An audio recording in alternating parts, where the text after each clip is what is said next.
பார்க்கும்போது அவர் ரட்சகராக பார்க்கிற ஒரு தரிசனம். சபைக்கு இன்றைக்கு இருக்கின்ற தரிசனம் என்ன? ஒன்று, அவரை நேசம் உள்ள தேவனாக, ஒரு அன்புள்ள தேவனாக, நம்ம மனதிற்கும் உள்ள தேவனாக நாம் பார்க்கிறோம். இது ஒரு தரிசனம். அடுத்த தரிசனம் என்ன அப்படின்னா, அவர் நமக்காக பாடுகளை ஏற்றுக்கொண்டவர், நம்மை மீட்பதற்காக தன்னையே கொடுத்தவர். இன்னைக்கு நாம் இரண்டாவது தரிசனத்துக்குள் இருக்கிறோம். ஆனா இன்றைக்கு இயேசு அவர் தொட்டிலும் இல்லை, இல்லைன்னா நேசராகவும் இல்லை, இல்லைன்னா சிறுவையிலும் இல்லை, அவர் சிங்காசனத்தில் வீற்றிருக்கிறார். இன்றைக்கு சபைக்கு வேண்டிய தரிசனம் என்ன? அவர் ராஜாதி ராஜாவாக ஆளுகை செய்கிறார். அந்த தரிசனம் தான் இன்னைக்கு வேண்டும். பரிசுத்த யோவானை பற்றி நாம் அறிந்திருக்கிறோம். அவருக்கு முதல்ல என்ன தரிசனம் இருந்ததுன்னா, நேசராக. யோவான் 13ஆம் அதிகாரத்தை பார்த்தீங்கன்னா, இயேசுவின் பொன்மார்பில் சாய்ந்து இருக்கிற அந்த பாக்கியத்தை பெற்றவர், நல்ல தரிசனத்தை பெற்றவர். அவர் என்னுடைய நேசர், மார்பில் சாய்ந்து இருக்கின்ற ஒரு பாக்கியம். அதுக்கு அடுத்தது யோவான் 19ஆம் அதிகாரத்தை பார்த்தீங்கன்னா, சிறுவைகள் அதே யோவான் நின்று கொண்டிருப்பார். அது அவரை மீட்பராக பார்க்கின்ற அனுபவம், பாடுகளை ஏற்றுக்கொண்ட ஒரு ரட்சகராக பார்க்கிற அனுபவம். ஆனால் வெளிப்படுத்த விசேஷம் 1ஆம் அதிகாரம் 9 முதல் பார்த்தால், அவரை மகிமை அடைந்த தேவனாகவும் அவர் பார்ப்பார். அப்படின்னா இன்றைக்கு சபைக்கு வேண்டிய தரிசனம் என்னவென்றால், அவர் நேசர் தான், அவர் எனக்காக ஜீவனை கொடுத்தவர் தான். ஆனா இன்றைக்கு சபைக்கு என்ன தரிசனம்? அவர் ஆளுகிறவராக ராஜாவாக வீற்றிருக்கிறார். அப்படி இருந்த அந்த தரிசனம் நமக்கு வந்து விட்டால் என்ன ஆகும் அப்படின்னா, நாமும் ஆளுகிறவர்களாக மாறிவிடுவோம். நாம் நேசராக பார்க்கிறோம், நல்லதுதான், அது அடிப்படை தரிசனம். அதுக்கு அடுத்தவரை மீட்பராக பார்க்கிறோம், அது நம்முடைய அனுபவமாக இருக்க வேண்டும். ஆனால் இன்றைக்கு நாம் ஆளுகிறவர்களாக இருக்க வேண்டும். ஒரு முறை ஒரு கன்வென்ஷன்ல பேசுறதுக்காக ஜெயித்துக் கொண்டிருந்த போது கர்த்தர் 3 பெண்களை ஞாபகப்படுத்தினார். உங்களுக்கு சொல்லியிருப்பேன், நீங்க தான் மறந்துட்டீங்களே. ஒரு பெண் யார்? அபிஷாக். ஞாபகம் தான். 1 ராஜாக்கள் 1ஆம் அதிகாரத்துல அவள் எதற்காக நீடப்பட்டாள்னா, தாவீது அவர் அனலின்றி இருக்கிறார். அந்த தாவீதுக்கு அனல் ஊட்டுவதற்கு யார் வேண்டும்? ஒரு பெண் தேடப்பட்டார். அது எங்க தேடப்பட்டார்னா, இஸ்ரவேல் முழுவதும் தேடப்பட்டவர். இஸ்ரவேலின் எல்லைக்குள் தேடப்பட்ட ஒரு பெண் இருந்தாங்க. இது எதற்கென்றால், ராஜாவுக்கு அனல் ஊற்ற, ராஜாவுக்கு பணிவிடை செய்வதற்கு ஒரு பெண் வேண்டும். அடுத்தது பாத்தீங்கன்னா, இஸ்ரவேலுக்கு பக்கத்து நாடுகளில் தேடப்பட்டவள் அது ரெபேக்கா. எதற்கு தேடப்பட்டால், ஈசாக்கு மனவாட்டியாக இருக்க வேண்டும். அடுத்தது வந்து முழு உலகத்திலும் தேடப்பட்டால் அவள் எஸ்தர், அவளோடு ஆளுகை செய்ய வேண்டும். தக்க சபைக்கு 3 நோக்கத்தை வைத்திருக்க. ஒன்று, அவருக்கு பணிவிடை செய்ய ஒரு பெண்ணாக சபை இருக்க வேண்டும். அடுத்தது, அவருக்கு மனவாட்டியாக மாறுகின்ற ஒரு பெண்ணாக மாற வேண்டும். மூன்றாவது, அவரோடு என்றென்றைக்கும் ஆளுகை செய்கிறவர்களாக இருக்க வேண்டும். ஆமென், ஆமென். இந்த செய்தி அநேகரை தொட்டது, அநேக ஆசிரியர்கள் சொன்னாங்க. அதுனா தேடப்படாமல் தேடப்பட்ட பெண்கள் பேசினாங்க. இவங்க யாரும் அவங்க தேடல, ஆனா இவங்க மற்றவங்க தேடினாங்க. அபிஷாக தேடினாங்க இஸ்ரவேல் முழுவதும். அடுத்தது பக்கத்து நாடுகள்லாம் தேடப்பட்டது ரெபேக்கா, அவளும் தேடல, அவபாட்டுக்கு தேடினாங்க. எஸ்தர் பாத்தீங்கன்னா அவபாட்டிக்கே உட்கார்ந்து இருந்தார். 127 நாடுகள்ல தேடி அவளை கண்டுபிடிச்சாங்க. பாருங்களேன். அப்படி என்ன சபைக்கு கர்த்தர் 3 விதமான மகத்துவமான அனுபவங்களை வைத்திருக்கிறார். நாம் கர்த்தருக்கு ஊழியம் செய்கிற பணிப்பெண் தான். அதே நேரத்துல நாம் அவருக்கு மனவாட்டியாகவும் இருக்க வேண்டியவள். 3வது, அவரோடு என்றென்றைக்கும் ஆளுகை செய்ய வேண்டியவர்கள். இந்த தரிசனம் வர வேண்டுமானால் நாம் இன்னும் இயேசுவை நேசராகவே பார்த்துட்டு இருக்க கூடாது, மீட்பராகவே பார்த்து கொண்டிருக்க கூடாது. இதெல்லாம் கடந்து போன அனுபவங்கள். இன்றைக்கு என்ன வேண்டும்? அவர் ஆளுகின்றவராக, ராஜாதி ராஜாவாக சிங்காசனத்தில் வீற்றிருக்கிறார். நீங்கள் நான் என்ன செய்யணும்? பக்கத்தில் உட்கார்ந்து அவரோடு கூட ஆளுகை செய்ய வேண்டும். இதற்குத்தான் எபேசியர் 1ஆம் அதிகாரம் 17 பரிசுத்த பவுல் தேவனை நோக்கி ஒரு விண்ணப்பத்தை செய்வார். எபேசியர் 1ஆம் அதிகாரம் 17 முதல் வாசிங்க. நம்முடைய கர்த்தராகிய இயேசு கிறிஸ்துவின் தேவனும் மகிமையின் பிதாவுமானவர் தம்மை நீங்கள் அறிந்து கொள்வதற்கான ஞானத்தையும் தெளிவையும் அளிக்கிற ஆவியை உங்களுக்கு தந்தரல வேண்டும் என்றும் தாம் நம்மை அழைத்ததினாலே நமக்கு உண்டாயிருக்கிற நம்பிக்கை இன்னதென்றும் பரிசுத்தவான்களிடத்தில் தமக்கு உண்டாயிருக்கிற சுதந்திரத்தினுடைய மகிமையின் ஐஸ்வர்யம் இன்னதென்றும் தாம் கிறிஸ்துவை மரித்தோரிலிருந்து எழுப்பி அவரிடத்தில் நடப்பித்த தமது பலத்த சத்துவத்தின் வல்லமையின்படியே விசுவாசிக்கிறவர்களாகிய நம்மிடத்தில் காண்பிக்கும் தம்முடைய வல்லமையின் மகா மேன்மையான இயேசுவை வீரோடு எழுப்பி பிதா என்னென்ன அவர் வாழ்க்கையில வல்லமையை வெளிப்படுத்தினாரோ அதே வல்லமையை சபைக்கும் வெளிப்படுத்த விரும்புகிறார். சொல்ல போனா இயேசு உயிர்த்தெழுந்த போது அவர்கிட்ட என்னென்ன வல்லமைகள் இருந்திருக்குமோ அது யாருக்கும் உண்டு? சபைக்கும் உண்டு. அதைத்தான் பரிசுத்த பவுல் சொல்றார், உங்களுக்காக நான் வேண்டிக் கொள்ளுகிறேன், உனக்காக ஜெபம் பண்றேன். எதுக்கு? சபைக்கு இன்னைக்கு என்ன வேண்டும்? எப்படி இயேசுவே மரித்தோரிலிருந்து எழுப்பி உயிரோடு எழுப்பி அவரை உன்னதங்களில் உட்கார வச்சு எல்லாவற்றையும் அவருடைய பாதங்களுக்கு கீழ்ப்படுத்தினாரோ அதே மகிமையை கர்த்தர் யாருக்கும் வைத்திருக்கிறார்? சபைக்கும் வைத்திருக்கிறார். அப்ப என்றைக்கு நமக்கு நாம் ஒரு உயிர்த்தெழுந்த தேவனை ஆராதிக்கிறோம் என்ற ஒரு நம்பிக்கை நமக்கு வருதோ, என்றைக்கு நாம் அதை முழுமையாக ஏற்றுக்கொள்கிறோம், அதாவது வார்த்தை அளவில் அல்ல, அனுபவத்தில் நாம் அதை ஏற்றுக்கொள்ளும் போது இயேசுவை சிங்காசனத்தில் உட்கார வச்சு அவருக்கு என்னென்ன மகத்துவங்களை தேவன் செய்திருக்கிறாரோ அதே மகத்துவத்தை நமக்கும் தேவன் செய்ய வல்லவராயிருக்கிறார். ஆகவே இன்றைக்கு சபைக்கு என்ன தரிசனம் வேண்டும்? அவர் நேசராக, அவர் மீட்பராக மாத்திரம் இல்லை, இன்றைக்கு அவர் ஆளுகிறவர். அந்த ஆளுகின்ற இடத்துக்கு தான் நீங்கள் நானும் சபை வர வேண்டும் என்று கர்த்தர் விரும்புகிறார். ஆகவே நாம் ஒரு மரித்த இயேசுவை ஆராதிக்கல, ஒரு உயிரோடு இருக்கிற, மரித்தாலும் சதா காலங்களிலும் உயிரோடு இருக்கிறவர். லூக்கா 24ஆம் அதிகாரம், லூக்கா 24ஆம் அதிகாரம் 1 முதல் 9 வரை உள்ள வசனங்களை வாசிக்கலாம். லூக்கா 24 1 முதல் 9 வரை. வாரத்தின் முதல் நாள் அதிகாலையிலே தாங்கள் ஆயத்தம் பண்ணின கந்த வர்க்கங்களை அவர்கள் எடுத்துக்கொண்டு வேறு சில ஸ்திரீகளோட கூட கல்லறையினத்தில் வந்தார்கள். கல்லறையை அடைத்திருந்த கல் புரட்டி தள்ளப்பட்டிருப்பதை கண்டு உள்ளே பிரவேசித்து கர்த்தராகிய இயேசுவின் சரீரத்தை காணாமல் அதை குறித்து மிகுந்த கலக்கமடைந்திருக்கையில், கவனிங்க, திறக்கப்பட்ட கல்லறை பார்த்தா களிப்பு உண்டாயிருக்கணும், ஆனா கலக்கம் வந்திருக்கு பாருங்களேன். கல்லறை திறந்து கிடக்குது, இயேசு உள்ள காணல, என்ன ஆயிட்டு இருக்கணும் உங்களுக்கு? உடனே பழைய விஷயம் ஞாபகத்துக்கு வந்துருக்க வேண்டாம். அவர் உயிரோடு இருக்கும்போது 3 முறை சொன்னார், நான் மரிப்பேன் ஆனா மறுபடியும் உயிரோடு எழுந்திருப்பேன் என்று ஆண்டவர் திரும்ப திரும்ப சொன்னார். ஆனா இவங்க என்ன பண்றாங்க? ஒரு திறக்கப்பட்ட கல்லறையை கண்டபோது அவர்கள் களிப்பு உண்டாயிருக்கணும், ஆனா மாறாக என்ன இருக்கு? அவங்களுக்கு ஒரு கலக்கம் அவர்களை பிடித்தது. பிரகாசம் உள்ள வஸ்திரம் தரித்த 2 பேர் அவர்கள் அருகே நின்றார்கள். அந்த ஸ்திரீகள் பயப்பட்டு தலை கவிழ்ந்து தரையை நோக்கி நிற்கையில் அந்த 2 பேரும் அவர்களை நோக்கி, உயிரோடு இருக்கிறவரை நீங்கள் மரித்தோரிடத்தில் தேடுகிறது என்ன? இன்னைக்கும் சபைக்கு தேவையான செய்தி இதுதான். உயிரோடு இருக்கிற ஆண்டவர் இன்னும் எங்கதான் தேடிட்டு இருக்காங்க? ஹலோ, அதான் இன்னைக்கும் சிலுவை பாதை நடத்திட்டு இருக்கிறோம். அதான் இன்னைக்கும் கல்லறையை இன்னைக்கு பாருங்களேன். இந்த பரிசுத்தவான்களுக்கெல்லாம் இன்னைக்கு ஒரு பெரிய அற்புதம் என்னன்னா, எங்க போகணும்? எருசலேம் போகணும், சரியா? ஹோலி லேண்ட் டூர் போகணும். அங்க போய் எங்க போகணும்? முதல்ல யோர்தான் நதியில போய் இயேசுநாதர் எங்க மூழ்கி ஞானஸ்நானம் எடுத்தாரோ அந்த இடத்துல போய், ஹலோ, இவங்களை என்ன பண்றதுன்னே புரியல. இயேசு ஞானஸ்நானம் பெற்ற தண்ணின்னு அங்கேயே நின்றுட்டு இருக்குது. அது போய் எவ்வளவு காலம் ஆகி போச்சு. இன்னும் போய் என்ன பண்றாங்க? ஏன் சபையில் எடுத்தது பத்தாதா உனக்கு? ஒரு ஞானஸ்தானம் பைபிள்ல போட்டிருக்குது. அதுக்கப்புறம் என்ன பண்றாங்க? அங்க யோர்தான்ல போய் மறுபடியும் ஞானஸ்தானம் எடுத்தாங்களாம். இவங்களுக்கு எந்த அளவுக்கு ஒரு தெளிவு இருந்தால், வேதத்தை பற்றி ஒரு அறிவு இருந்தா, சரி பரிசுத்த பூமியை பார்க்கட்டும், தப்பு இல்ல, அப்படி விருப்பம், காசு இருந்தா யார் வேணா போயிட்டு வரலாம், தப்பே இல்லை. ஆனால் அங்க போய் ஞானஸ்தானம் எடுக்கணும்னு ஒண்ணு பார்த்த உடனே சொல்றானா, இங்கதான் ஏசு ஞானஸ்தானம், இங்கதான் ஞானஸ்தானம் எடுக்கணும் அப்படின்னா ஒரு தெளிவு இல்லைன்னு அர்த்தம். இயேசு ஞானஸ்தானம் எடுத்த இடம் என்பது நமக்கு ஒரு சந்தோஷம் இருக்குது, ஒரு இடத்தை பற்றி நமக்கு ஒரு பெருமை இருக்கலாம், தப்பு இல்ல. ஆனால் அங்க போய் நானும் ஞானஸ்தானம் எடுப்பேன்னா இப்ப ஏற்கனவே எடுத்த ஞானஸ்தானம் என்ன? சபை இன்னைக்கு யோசிக்க வேண்டிய ஒன்று. இன்னைக்கு சபைகளுக்குள்ள இன்னைக்கு பெரும்பாலும் அந்த எதிர்கால திட்டம் என்ன தெரியுங்களா? ஒன்று ஹோலி லேண்ட் டூர், அடுத்தது மெகா சர்ச். இதான் இன்னைக்கு சபைகளுடைய தரிசனமே. என்ன தெரியுங்களா? பெரிய கோயில் கட்டணும், லட்சக்கணக்கான மக்கள் வரணும், நல்ல தரிசனம் தான். ஆனா அதுக்காக இருக்கிறவன் கழுத்து மேல ஏறி நின்று காசை கொடுன்னு சொல்லி அவனை டாக்ஸ் பண்ண கூடாதுல்ல, அவன் உயிர் எடுக்க கூடாதுல்ல. ஒரு சபையில சொல்றாங்க, நீங்க 2000 ரூபாய் கொடுத்தீங்கன்னா இந்த ஒரு சதுரடி ஓடு இருக்கு பாத்தீங்களா, அது உங்க பேர் எழுதுவோம். ஜீவ புஸ்தகத்துல பேர் எழுதுக்கான்னு பாக்கிறத விட்டுட்டு இப்ப எங்க பாக்குறாங்க? தரையில ஓட்டுல பேர் எழுதுக்கான்னு பாக்குற அளவுக்கு ஒரு பரிதாப நிலைக்கு சபை தள்ளப்படுது இல்ல. ஏன் தெரியுங்களா? They don't have the vision, they don't have the revelation of the word of God. கர்த்தருடைய வார்த்தையை பற்றிய ஒரு வெளிப்பாடு இருந்தா அப்படி செய்ய மாட்டாங்கல்ல.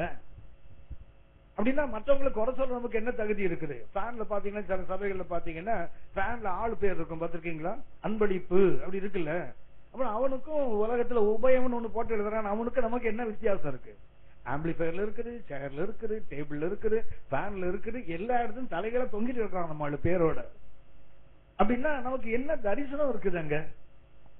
இதை நான் கண்டிப்பா புரிந்து கொள்ள வேண்டும். அதாவது இன்னைக்கும் இப்ப என்ன பண்றாங்க, ஒரு தேவ மனுஷன் சொன்னாரு, ஐயா நீங்க கண்டிப்பா ஹோலி லேண்ட் போகணும் அப்படின்னு. எதுக்குன்னு கேட்டேன். அங்க போனா உங்க பிரசங்கமே மாறி போயிடுனாரு. அப்படின்னா ஆவியானவர் வேண்டாம், இயேசுநாதர் வேண்டாம், பைபிள் வேண்டாம், அங்க போய் பார்த்துட்டு வந்தா போதும் தானே. நீங்க 4 தடவை ஒழுங்கா பைபிளை படிச்சா அங்க உள்ள எல்லாம் இங்கதான் இருக்குது, இங்க உள்ளதானே அங்க இருக்குது. பைபிளை படிக்கிறது இல்ல. அங்க போய் ஒருத்தர் போயிட்டு வந்து சொன்னாரு, எருசலேம் நாங்க ஹோலி லேண்ட் போயிட்டு வந்தேன்னு சொல்லி அவர் சபையில சாட்சி சொல்றாரு. என்ன விசேஷம்னா அங்க போய் அவர் பீட்டர் ஃபிஷ் சாப்பிட்டாராம்.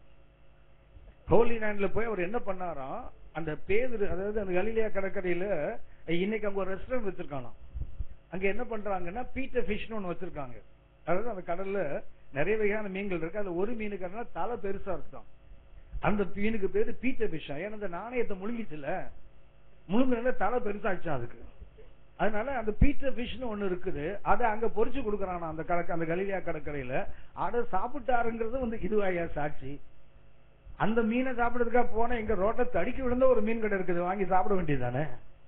அதாவது என்னன்னா ஒரு தெளிவு இல்லாம வசனத்தை பின்பற்றி போகிற, அது ஆவிக்குரிய சபைகள் சொல்றாங்களே தவிர அவங்களுக்கு என்ன இல்ல தெரியுங்களா, வேதத்தை பற்றிய வெளிச்சம் இல்ல.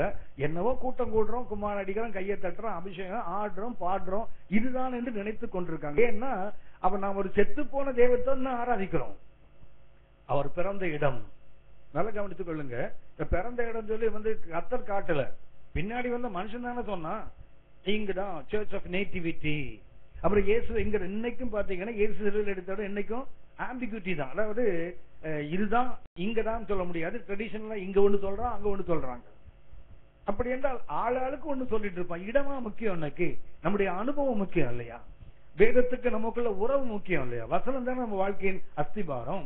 இதை விட்டு என்ன பண்றாங்க, இன்னைக்கு கலையிட்ட ஓடுனேன், நான் யோர்தானுக்கு ஓடுனேன், இல்ல நான் பீட்டர் பீச் சாப்பிட்டேன். இதுதானே இன்றைக்கு ஆவிக்குரிய உலகம்.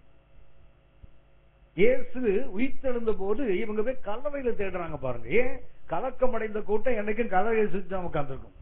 கல்லறை கிறிஸ்தவம் என்னைக்கு போகிறதோ இன்னைக்கு வரைக்கும் பாருங்க, நவம்பர் மாசம் 2ஆம் தேதி வந்தா எல்லாத்தையும் கல்லறையில பார்க்கலாம்ல. கல்லறைக்கு பெயிண்ட் அடிக்கிறாங்க, கல்லறைக்கு வைவாஷ் பண்றாங்க, கல்லறையில கொண்டு போய் செத்து போன தாத்தா என்னெல்லாம் சாப்பிடுவாரோ அதை கல்லறையில கொண்டு வைக்கிறாங்க. இன்னும் அந்த குப்புசாமி கோவிந்தசாமி அனுபவம் இன்னும் போகல. செத்தவனுக்கு படையல் போடுவான் தெரியுங்களா? அதானே இன்னைக்கும். ஒரு கல்லறைக்கு போன போது கல்லறைக்கு வம்பு பண்ணி கூட்டு போனாங்க. என்னன்னு கேட்டா, அங்க என்னுடைய ஃப்ரெண்டு, அவங்க அப்பாவும் எனக்கு ஃப்ரெண்டு. அவங்க அப்பா செத்து போயிட்டாரு. அவர் கல்லறையில அவர் செத்த முதல் ஆண்டு நவம்பர் 2ஆம் தேதி என்ன பண்றாங்க, அவர் கூப்பிட்டான். நான் சொன்னேன், எதுக்குடா என்ன கூப்பிடுறேன், வாடா. அவங்க ஃபேமிலி எல்லாருமே எனக்கு பழக்கம். சரி போனேன். போன போது பார்த்தா அவர் யூஸ் பண்ண ஹேட்ல இருந்து பூட் வரைக்கும் வரிசையா வச்சிருக்காங்க. கல்லறையில அடுக்கி வச்சிருக்கு. தோட்டத்துல ஹேட் பூட்னுவாங்களே அப்படியே இருந்தது. அவர் அந்த பழைய காலத்து இந்த இங்கிலீஷ்கார மாதிரி ஒரு ஹேட் போடுவாரு, அது வச்சிருந்தது. அவர் ஷூ, அவருடைய சட்டை எல்லாம் வச்சிருக்குது. மறக்காம பக்கத்துல பெரிய பாட்டிலும் வச்சிருக்குது. இன்னும் கேட்டா அப்பாக்கு இதுதான் ரொம்ப பிடிக்கும். ஏன்டா அந்த செத்தா கூட பொருளை விட மாட்டீங்க போல இருக்குது. செத்தா கூட அந்த கல்லறையில கொண்டு வைக்கிறான் பாருங்களேன் பாட்டில். எந்த அளவுக்கு அந்த தெளிவு இருக்கு பாருங்களேன். நீங்கள் அறிந்திருப்பீர்கள், நவம்பர் 2ஆம் தேதி கல்லறை நாள். நவம்பர் 1ஆம் தேதி கமான் நவம்பர் 2ஆம் தேதி ஆல் சோல்ஸ் டே. நவம்பர் 1ஆம் தேதி ஆல் செயின்ட்ஸ் டே, சகல பரிசுத்தவான்களின் நாள். நவம்பர் 1. அந்த நவம்பர் 1ல தான் மார்ட்டின் லூத்தர் என்ன பண்ணா தெரியுங்களா, கேத்தலிக் சர்ச் மேல 99 குற்றச்சாட்டுகள் எழுதி அந்த ஜெர்மனுடைய தலைநகரத்தில் இருக்கக்கூடிய அந்த ஆல் செயின்ட்ஸ் சர்ச்சுக்கு பேர் ஆல் செயின்ட்ஸ் சர்ச் தான். நவம்பர் 1ஆம் தேதி அந்த ஆல் செயின்ட்ஸ் சர்ச்சில் தான் அந்த 99 குற்றச்சாட்டுகளை ஒரு பெரிய லிஸ்ட் எடுத்து ஆணி அடித்தது அன்னைக்கு தான். ஆனா நமக்கு கல்லறை மாத்திரம் கறக்காம இருக்குது. பரிசுத்தவான்களின் தினம் ஞாபகம் பக்கத்துல தான் இருக்கு. முதல் நாள் தான். நமக்கு இன்றைக்கு வரைக்கும் அதை பத்தி தெரியாது இல்லை. கல்லறையோடய வாழ்ந்து கொண்டிருக்கிறோம். முன்னாடியாவது பாத்தீங்கன்னா கல்லறை தனித்தனியா இருந்தது. இப்ப எல்லாம் பாத்தீங்கன்னா ஒரு குடும்பத்துக்கு ஒரு கல்லறை. அது இப்பதான் நம்ம பைபிள் காலத்துக்கு வந்திருக்கோம். பைபிள் பாத்தீங்கன்னா குடும்பத்துக்கு ஒரு கல்லறை இல்ல. ஞாபகம் இருக்கா? இந்த லாசருவை கல்லறைக்குள்ள வச்சு போட்டு கல்ல புரட்டு சொன்னார் இல்லையா? புரட்டு சொல்லிட்டு வெளியே வான்னு கூப்பிடல. கூப்பிட்டா மொத்தம் அவன் பரம்பரையே வந்திருக்கும் இல்லையா? ஆனா தான் பேரை சொல்லி போட்டு அவன் மாத்திரம் தான் வரணும், மீதியெல்லாம் அப்புறம் தான் வரணும். சரியா? அதே மாதிரி இன்னைக்கு பாத்தீங்கன்னா கல்லறைக்கு நமக்கு இடங்கள் பத்தல. சிட்டிக்குள்ள என்ன பண்றாங்க தெரியுங்களா, ஆளை உள்ள வச்சு மேல ஒரு ஸ்லாப் போட்டு மூடிடுறாங்க. மறுபடியும் அடுத்தது மண்டையை போட்டுன்னு வச்சுங்களேன், மறுபடியும் அதையே தோண்டி அதுக்கு மேல வைக்கிறாங்க, மறுபடியும் மண்ணை போட்டுருவாங்க. அதுக்கப்புறம் இன்னொருத்தர், அதாவது முழு குடும்பம் எங்கதான் இருக்குது? ஒரே கல்லறையில தான் இருக்குது. இப்போ குடும்பத்துக்கு ஒரு கல்லறை. ஒருத்தர் சொன்னாரு, ஐயா நான் செத்தன்னா தயவுசெய்து அந்த கல்லறையில வைக்காதீங்க, ஏன்னா ஒரு ஒய்ஃப் அங்க இருக்காங்களா, இருக்கும் போதுதான் நம்ம சண்டை போடும், என்ன அங்க கொடுத்தோன்னா செத்தா கூட சண்டை போட்டுரும், அதனால தயவுசெய்து விட்டுருங்க, அந்த கல்லறையில மாத்திரம் வைக்காதீங்க.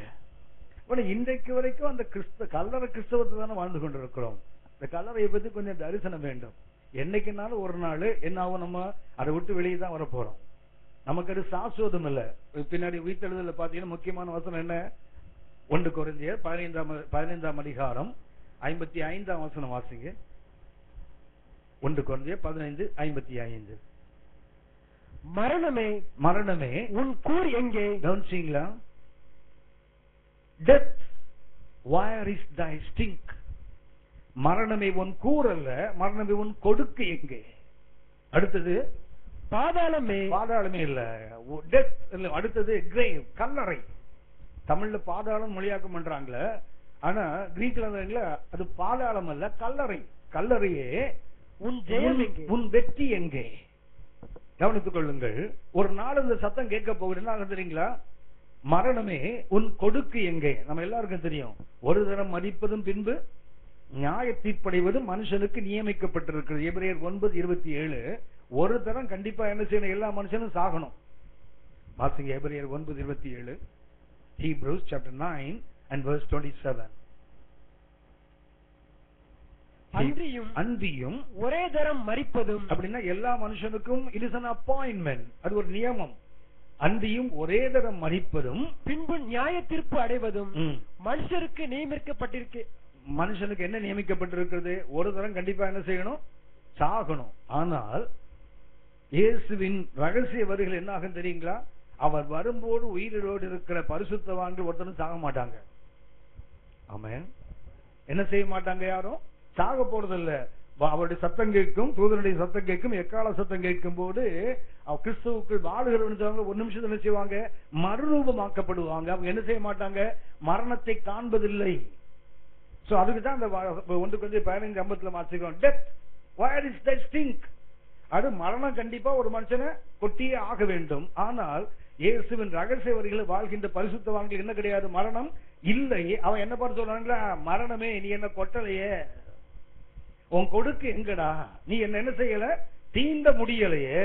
அடுத்தது பாதாளமே அல்ல, கல்லறையே. யாரு?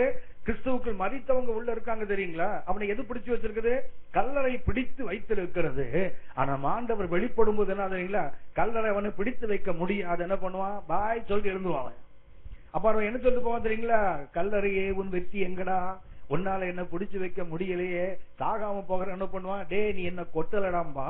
அடுத்தது வெற்றியின் சத்தம் இது. அப்படி என்றால் எல்லாருமே மதிக்க போறது இல்ல, எல்லாரும் கல்லறைக்குள்ள இருக்க போறதும் இல்ல. ஆமே ஆமே. அப்ப இந்த கல்லறைக்கு நம்ம எவ்வளவு அக்கறை எடுக்கணும் பாருங்க.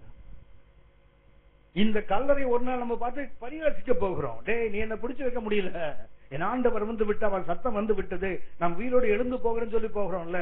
இதுக்கு ஏயா லட்சக்கணக்கில் செலவு பண்ணி கிரானைட் போட்டு இழைக்கிறாள்.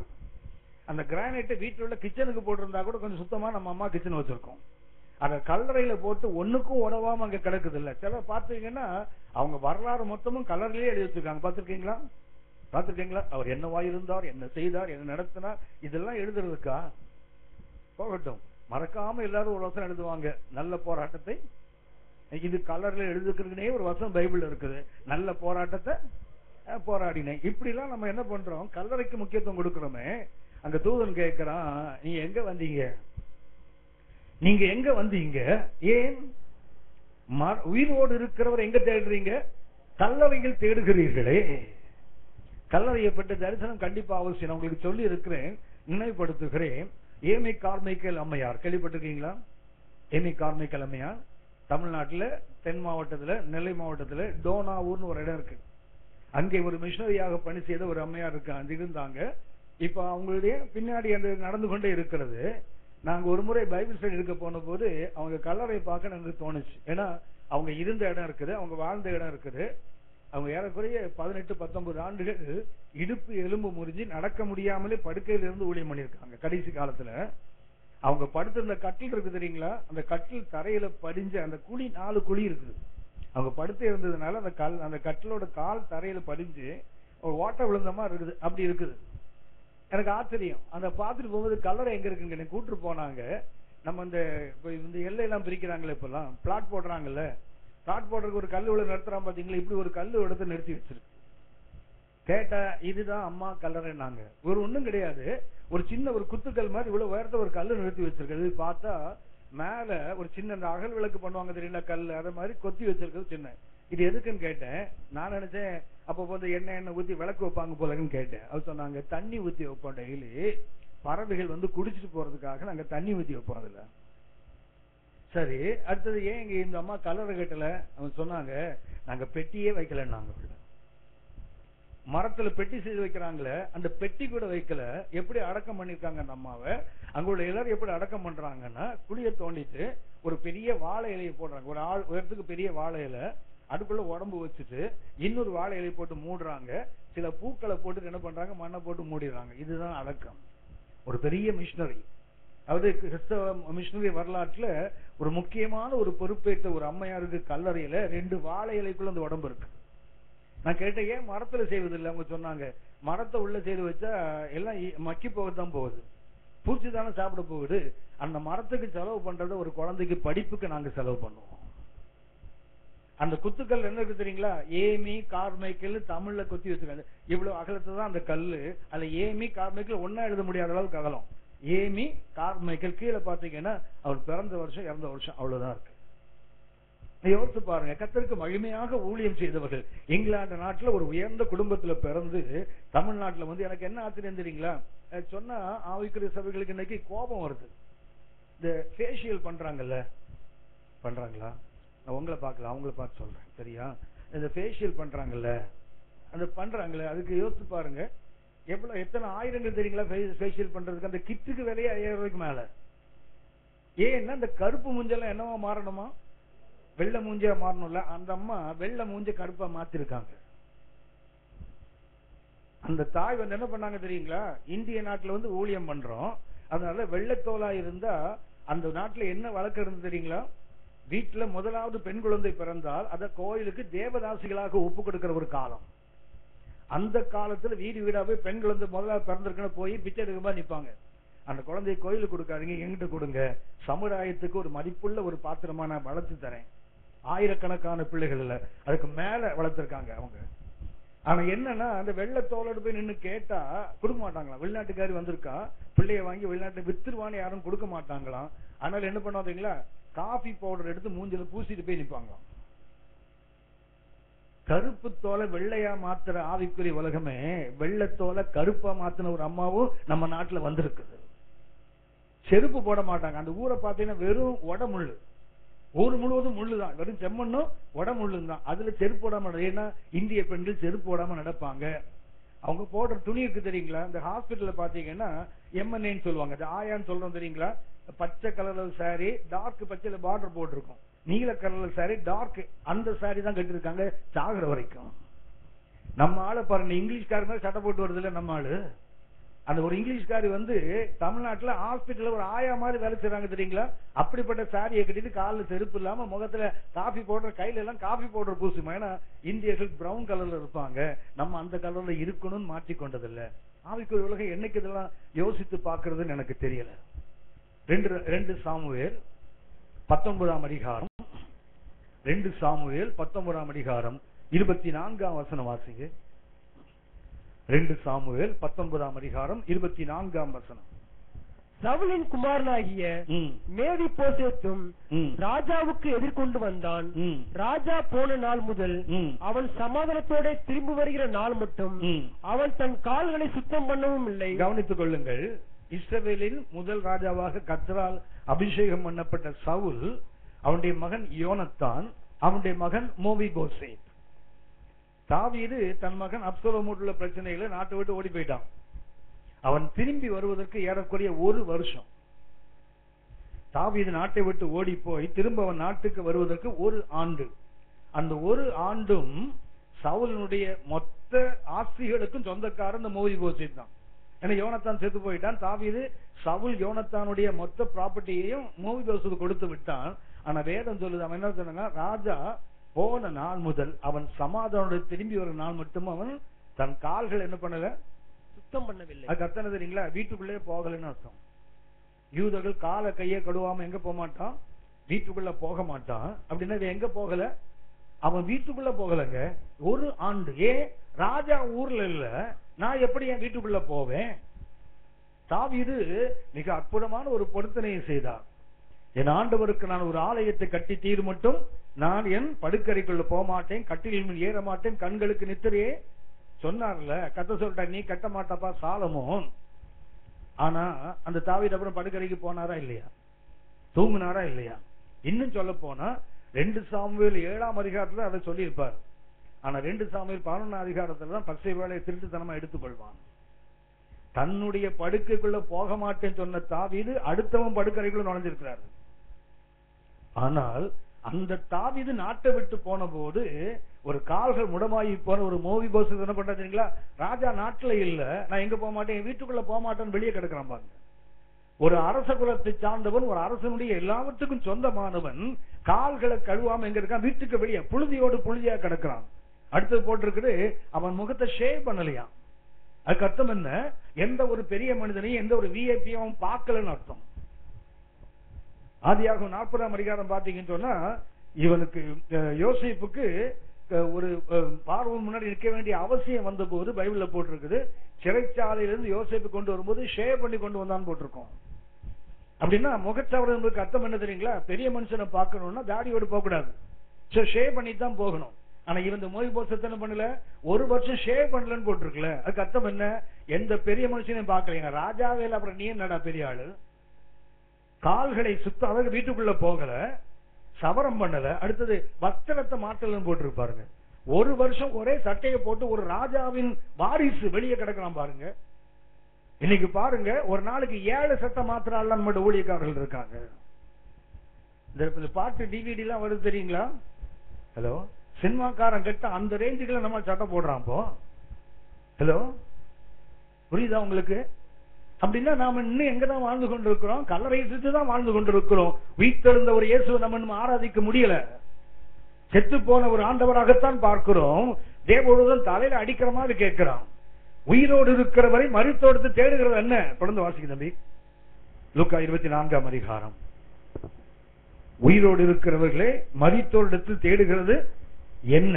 அவர் இங்கே இல்லை, அவர் இங்கே இல்ல, அவர் உயிர்த்தெழுந்தார், அவர் உயிர்த்தெழுந்தார். மனுஷகுமாரன் பாவிகளான மனுஷர் கையில் ஒப்புக் கொடுக்கப்படவும் சிலுவையில் அறையப்படவும் 3ஆம் நாளில் எழுந்திருக்கவும் வேண்டும் என்பதாக அவர் கலிலேயாவில் இருந்த காலத்தில் உங்களுக்கு சொன்னதை நினைவு கூறுங்கள் என்றார். என்ன சொன்னா? அவர் சொன்னதை மறந்துட்டீங்க. இப்ப என்ன பண்ணுங்க, ஒரு திறந்த கல்லறையை பார்த்தாவது ரிமெம்பர், கொஞ்சம் நினைவு கூறுங்கள். பைபிள்ல பாத்தீங்கன்னா நினைவு கூறுங்கள் சொல்ற வார்த்தை முக்கியமான வார்த்தைகள். என்ன சொல்றான் தெரியுங்களா? அவர் உயிரோடு இருக்கும்போது சொன்னார, 3ஆம் நாள்ல உயிரோடு வருவேன்னு சொன்னார. தயவு செய்து இப்பவாது இத ஒரு வெறுமையான கல்லறையை பார்த்தாவது கொஞ்சம் நினைச்சு பாருங்க. அவர் செத்து போன தேவன் அல்ல, உயிரோடு இருக்கிறவர். அதை சொன்ன போது அடுத்த வசனம் வாசிக்க தம்பி. அப்பொழுது அவர்கள் அவருடைய வார்த்தைகளை நினைவு கூர்ந்து, அப்போ நமக்கு சவுக்கள் அடிக்கிற மாதிரி அடிச்சாதான் நமக்கு என்ன செய்யும், நினைவுல வரும். அந்த தூதன் வந்து என்ன சொல்றான், கொஞ்சம் நினைவு கூறுங்கப்பா. அப்பளவு நினைவு, ஆண்டவர் சொன்னாரு. கல்லறையை விட்டு திரும்பி போய் இந்த சங்கதியில் எல்லாவற்றையும் 11 மற்றெல்லாருக்கும் அறிவித்தார்கள். இன்றைக்கு நீங்கள் நானும் ஒரு உயிர்த்தெழுந்த இயேசுவை நாம் ஆராதிக்கிறோம் என்றால் அறிவிக்கிறவர்களாக இருக்க வேண்டும். வெறுமனை கல்லறையை பார்த்து பெருமூச்சு விட்டு வர்றதுக்கல்ல, அவர் உயிர்த்தெழுந்த செய்தி நாம் என்ன செய்ய வேண்டும், உலகத்துக்கு அறிவிக்க வேண்டிய அவசியம். நேற்று நான் உங்களுக்கு சொன்னேன். அப்போஸ்தலர் 4ஆம் அதிகாரம் 33ஆம் வசனம் வாசிங்க. அப்போஸ்தலர் நடவடிக்கைகள், Acts of the Apostles chapter 4 and verse 33. 33வது வசனம். அப்போஸ்தலர் 4ஆம் அதிகாரம் 33ஆம் வசனம். கர்த்தராகிய இயேசுவின் உயிர்த்தெழுதலை குறித்து அப்போஸ்தலர்கள் மிகுந்த பலமாய் சாட்சி கொடுத்தார்கள். இன்றைக்கு நீங்கள் நானும் சாட்சி கொடுக்க வேண்டியது உயிர்த்தெழுந்த ஒரு இயேசுவை பற்றிய சாட்சி. அவர்கள் எல்லார் மேலும் பூரண கிருபை உண்டாயிருந்தது. எப்ப பூரண கிருபை தெரியுங்களா? எப்ப நாம் உயிர்த்தெழுதலை மற்றவர்களுக்கு அறிவிக்கிறோமோ அப்பதான். கிருபை வேண்டும் இன்னைக்கு எல்லாருக்கும். அவருடைய பரிபூரணத்தால் கிருபையின் மேல் கிருபையை பெற்றோம். யோவான் 1:16. அவருடைய பரிபூரணத்தை என்ன பண்ணோம்? கிருபை மேல் கிருபையை பெற்றோம். ஆனா பூரண கிருபை யாருக்கு தெரியுங்களா? உயிர்த்தெழுதலை நாம் ஒரு முழு பலத்தோடு அறிவிக்கும் போதுதான். சும்மா போற போக்குல ஏதோ கொஞ்சம் பலவீனமா சொல்லிட்டு போறதல்ல, முழு பலத்தோடு இன்றைக்கு சபை பிரசங்கிக்க வேண்டியது என்ன? உயிர்த்தெழுதல். அதை பிரசங்கித்தால் என்ன ஆகும் தெரியுங்களா? பூரண கிருபை சபையில் உண்டாகும். பூரண கிருபை தேவ ஜனங்கள் வாழ்க்கையில் உண்டாகும். எப்போன்னா அந்த உயிர்த்தெழுதலை முழு பலத்தோடு அறிவிக்கும் போதுதான். அப்ப நம்ம வாழ்க்கையில் இன்றைக்கு நாம் கற்றுக்கொள்ள வேண்டியது, நாம் அடைய வேண்டியது, உலகத்துக்கு அறிவிக்க வேண்டியது இயேசுவின் பாடுகள் மரணம் வேண்டும் தான். அது அடிப்படை. ஆனா உயர்த்தி காட்ட வேண்டியது தெரியுங்களா? அவருடைய உயிர்த்தெழுதல். எந்த சபை அவருடைய உயிர்த்தெழுதலை முழு பலத்தோடு அறிவிக்கிறதோ அந்த சபை கண்டிப்பா பூரண கிருபையை பெற்றுத்தான் ஆக வேண்டும். அப்படியானால் எதற்காக நாம் இன்றைக்கு இயேசு உயிர்த்தெழுந்த ஒரு இயேசு ஏன் உயிரோடு எழும்பணும்? சில காரணங்களை சுட்டி காட்டுகிறேன். Why Jesus has to be resurrected? இயேசு ஏன் உயிரோடு எழும்ப வேண்டும்? ஒரு காரணத்தை சொல்கிறேன். ரோமர் 1:4. ரோமர் 1:4. இயேசு கிறிஸ்துவை குறித்து தேவன் தம்முடைய தீர்க்கதரிசிகள் மூலமாய் பரிசுத்த வேதாகமங்களில் முன்னே தம்முடைய சுவிசேஷத்தை பற்றி வாக்குத்தத்தம் பண்ணினபடி கர்த்தராகிய இயேசு கிறிஸ்துவானவர் மாம்சத்தின்படி தாவீதின் சந்ததியில் பிறந்தவரும் பரிசுத்தமுள்ள ஆவியின்படி தேவனுடைய சுதன் என்றும் மரித்தோரிலிருந்து உயிர்த்தெழுந்ததினாலே பலமாய் ரூபிக்கப்பட்ட தேவகுமார் இருக்கிறார். இயேசு ஏன் உயிரோடு எழுந்திருக்க வேண்டும்? முதல் காரணம், அவர் தேவகுமார் என்று நிரூபிக்கப்பட்டது எருசலேம் ஆலயத்தில் அல்ல. 12 வயசுல இயேசு என்ன செய்கிறார்? எருசலேம் ஆலயத்துல போய் வேதத்தை பற்றி கேள்வி கேட்டார், வினவினார், பேசினார். எல்லாரும் ஆச்சரியப்பட்டாங்க தெரியுங்களா? அப்போது தேவன் என்ன சொல்லல? இவர் என்னுடைய நேசகுமார் என்று சொல்லல. இயேசு வேதத்தை தெய்வ ஜனங்களோடு சொல்லப்போனா வேத பண்டிகளோடு பேசினார். அவங்களால பதில் சொல்ல முடியல. அவர் கேட்ட கேள்விகளுக்கு அவங்களால பதில் சொல்ல முடியாத போது தேவன் அதாவது அவருடைய வேத அறிவுக்காக தேவன் அவரை பாராட்டல. எப்போது அவருடைய குமாரன் என்று சொன்னார் என்றால், அவர் எப்ப யோர்தானுக்கு வசனத்துக்கு கீழ்ப்படிந்து ஞானஸ்நானம் பெற வந்தாரோ அப்போதுதான் சொன்னார், இவர் என்னுடைய நேசகுமாரன், இவரில் பிரியமாயிருக்கிறேன். அடுத்தது அவர் எப்போது மத்திய 17:1 பாத்தீங்கன்னா மருவமலைக்கு போகிறார். அந்த மறுரூப மலையில் அவர் மறுரூபமான போது அதே சத்தம் திரும்ப கேட்கிறது, இவர் என்னுடைய நேசகுமாரன், இவரில் பிரியமாயிருக்கிறேன், இவருக்கு செவி கொடுங்கள். கவனிங்க, அந்த ப்ரொமோட் பண்ணிட்டே வரார் பாருங்களேன். எருசலேம் ஆலயத்தில் 12 வயதில் இயேசு பிரமிக்க வைத்த போது தேவனுடைய சத்தம் வரல. ஆனால் அவர் ஞானஸ்நானத்தில் கீழ்ப்படிந்த போது என்ன உண்டாயிற்று? ஒரு சத்தம் உண்டாயிற்று, அவரில் பிரியமாயிருக்கிறேன். He is my beloved son. ஆனா அவர் மறுரூபமாகும் போது, அவர் சூரியனை போல மாறும்போது, அவருடைய முகமும் உள்ளமும் எல்லாம் மாறும்போது என்ன தெரியுங்களா? அவர் சொன்னார், இப்பதான் நீ என்ன செய்யணும்? இவருக்கு செவி கொடு. ஆனால் அவரை எப்ப தேவகுமார் என்று நிரூபித்தார் சொன்னா அவருடைய உயிர்த்தெழுதல் தான். அப்படின்னா இயேசு உயிர்த்தெழுதல் நோக்கம் என்ன? It is the proof that he is the son of God. ரோமர் 1:5 மிக தெளிவாக சொல்லுகிறது, பிதாக்களுக்கு வாக்குத்தத்தம் பண்ணினார். அந்த வாக்குத்தத்தம் பண்ணினவர் தேவகுமார் என்பதற்கு அடையாளம் என்ன தெரியுங்களா? இயேசு உயிரோடு எழுந்திருக்காவிட்டால் என்ன செய்ய முடியாது? அவர் தேவகுமார் என்று நிரூபிக்கப்பட்டிருக்க முடியாது. அப்ப எங்க இயேசு நிரூபிக்கப்பட்டார்? ஒரு திறக்கப்பட்ட கல்லறையில் தான் இயேசு நிரூபிக்கப்பட்டார். He is the son of God. அப்படியானால் இயேசு ஏன் உயிரோடு எழுப்ப வேண்டும்? This is the proof. He is the son of God. அவர் தேவனுடைய குமார் என்று எப்போது நிரூபிக்கப்பட்டார் என்றால் மிக அற்புதமான ஒன்று, அவர் உயிர்த்தெழுந்த போதுதான். அப்படின்னா உயிர்த்தெழுந்த வாழ்க்கை இயேசு விளக்க வேண்டும். இதுதான் அதுக்குள்ள நிரூபணம். அவர் தேவகுமார் நிரூபிக்கப்பட்டது எங்கே? இங்கேதான். இரண்டாவது ஒரு காரணம் சொல்லுகிறேன், ஏன் இயேசு உயிரோடு எழும்ப வேண்டும்? அப்போஸ்தலர் 13 Acts of the Apostles chapter 13, அப்போஸ்தலர் 13 32 முதல் 34 வரை வாசிங்க. நீர் என்னுடைய குமாரன், இன்று நான் உம்மை ஜெனிப்பித்தேன் என்று 2ஆம் சங்கீதத்தில் எழுதியிருக்கிறபடியே. 2ஆம் சங்கீதத்தில் என்ன எழுதியிருக்கிறது? நீர் என்னுடைய குமாரன், இன்று நான் உம்மை ஜெனிப்பித்தேன் என்று 2ஆம் சங்கீதத்தில் எழுதியிருக்கிறதா? இயேசுவை எழுப்பினதினாலே தேவன் நம்முடைய பிதாக்களுக்கு அருளி செய்த வாக்குத்தத்தத்தை அவருடைய பிள்ளைகளாகிய நமக்கு நிறைவேற்றினார் என்று. கவனிக்க, வாக்குத்தத்தத்தை நிறைவேற்றுவதற்காக இயேசு உயிர்த்தெழுந்தார். எதற்காக இன்றைக்கு இயேசு இருந்தால் பிதாக்களுக்கு என்ன செய்யப்பட்டது? வாக்குத்தத்தங்கள் செய்யப்பட்டது. இங்கு உங்களுக்கு எனக்கும் தெரியும், ஒன்று நாம் எப்போது தேவகுமார் நிரூபிக்கப்படுகிறோம், நம்ம வாழ்க்கையில் உயிர்வித்திருந்த வாழ்க்கை இருக்கும்போதுதான். இரண்டாவதாக தேவன் முற்பிதாக்களுக்கு வாக்குத்தத்தம் பண்ணினார். திரும்ப வாசிங்க தம்பி, 32ஆம் வசனம் திரும்ப வாசிங்க, கொஞ்சம் கவனிச்சு கேளுங்க. நீர் என்னுடைய குமாரன், நீர் என்னுடைய குமாரன், இன்று நான் உம்மை ஜெனிப்பித்தேன் என்று 2ஆம் சங்கீதத்தில் எழுதியிருக்கிறபடியே இயேசுவை எழுப்பினதினாலே. அப்படின்னா ஜெனிப்பித்தல் அர்த்தம் தெரியுங்களா? நமக்கு பிறப்பித்தல் சொல்லுவோம், ஆனா தேவனுடைய பார்வையில உயிர்ப்பித்தல். சங்கீதம் 2:7 சொல்லுகிறது. சங்கீதம் 2:7 வாசிங்க தம்பி. சங்கீதம் 2:7. சங்கீதம் 2:7.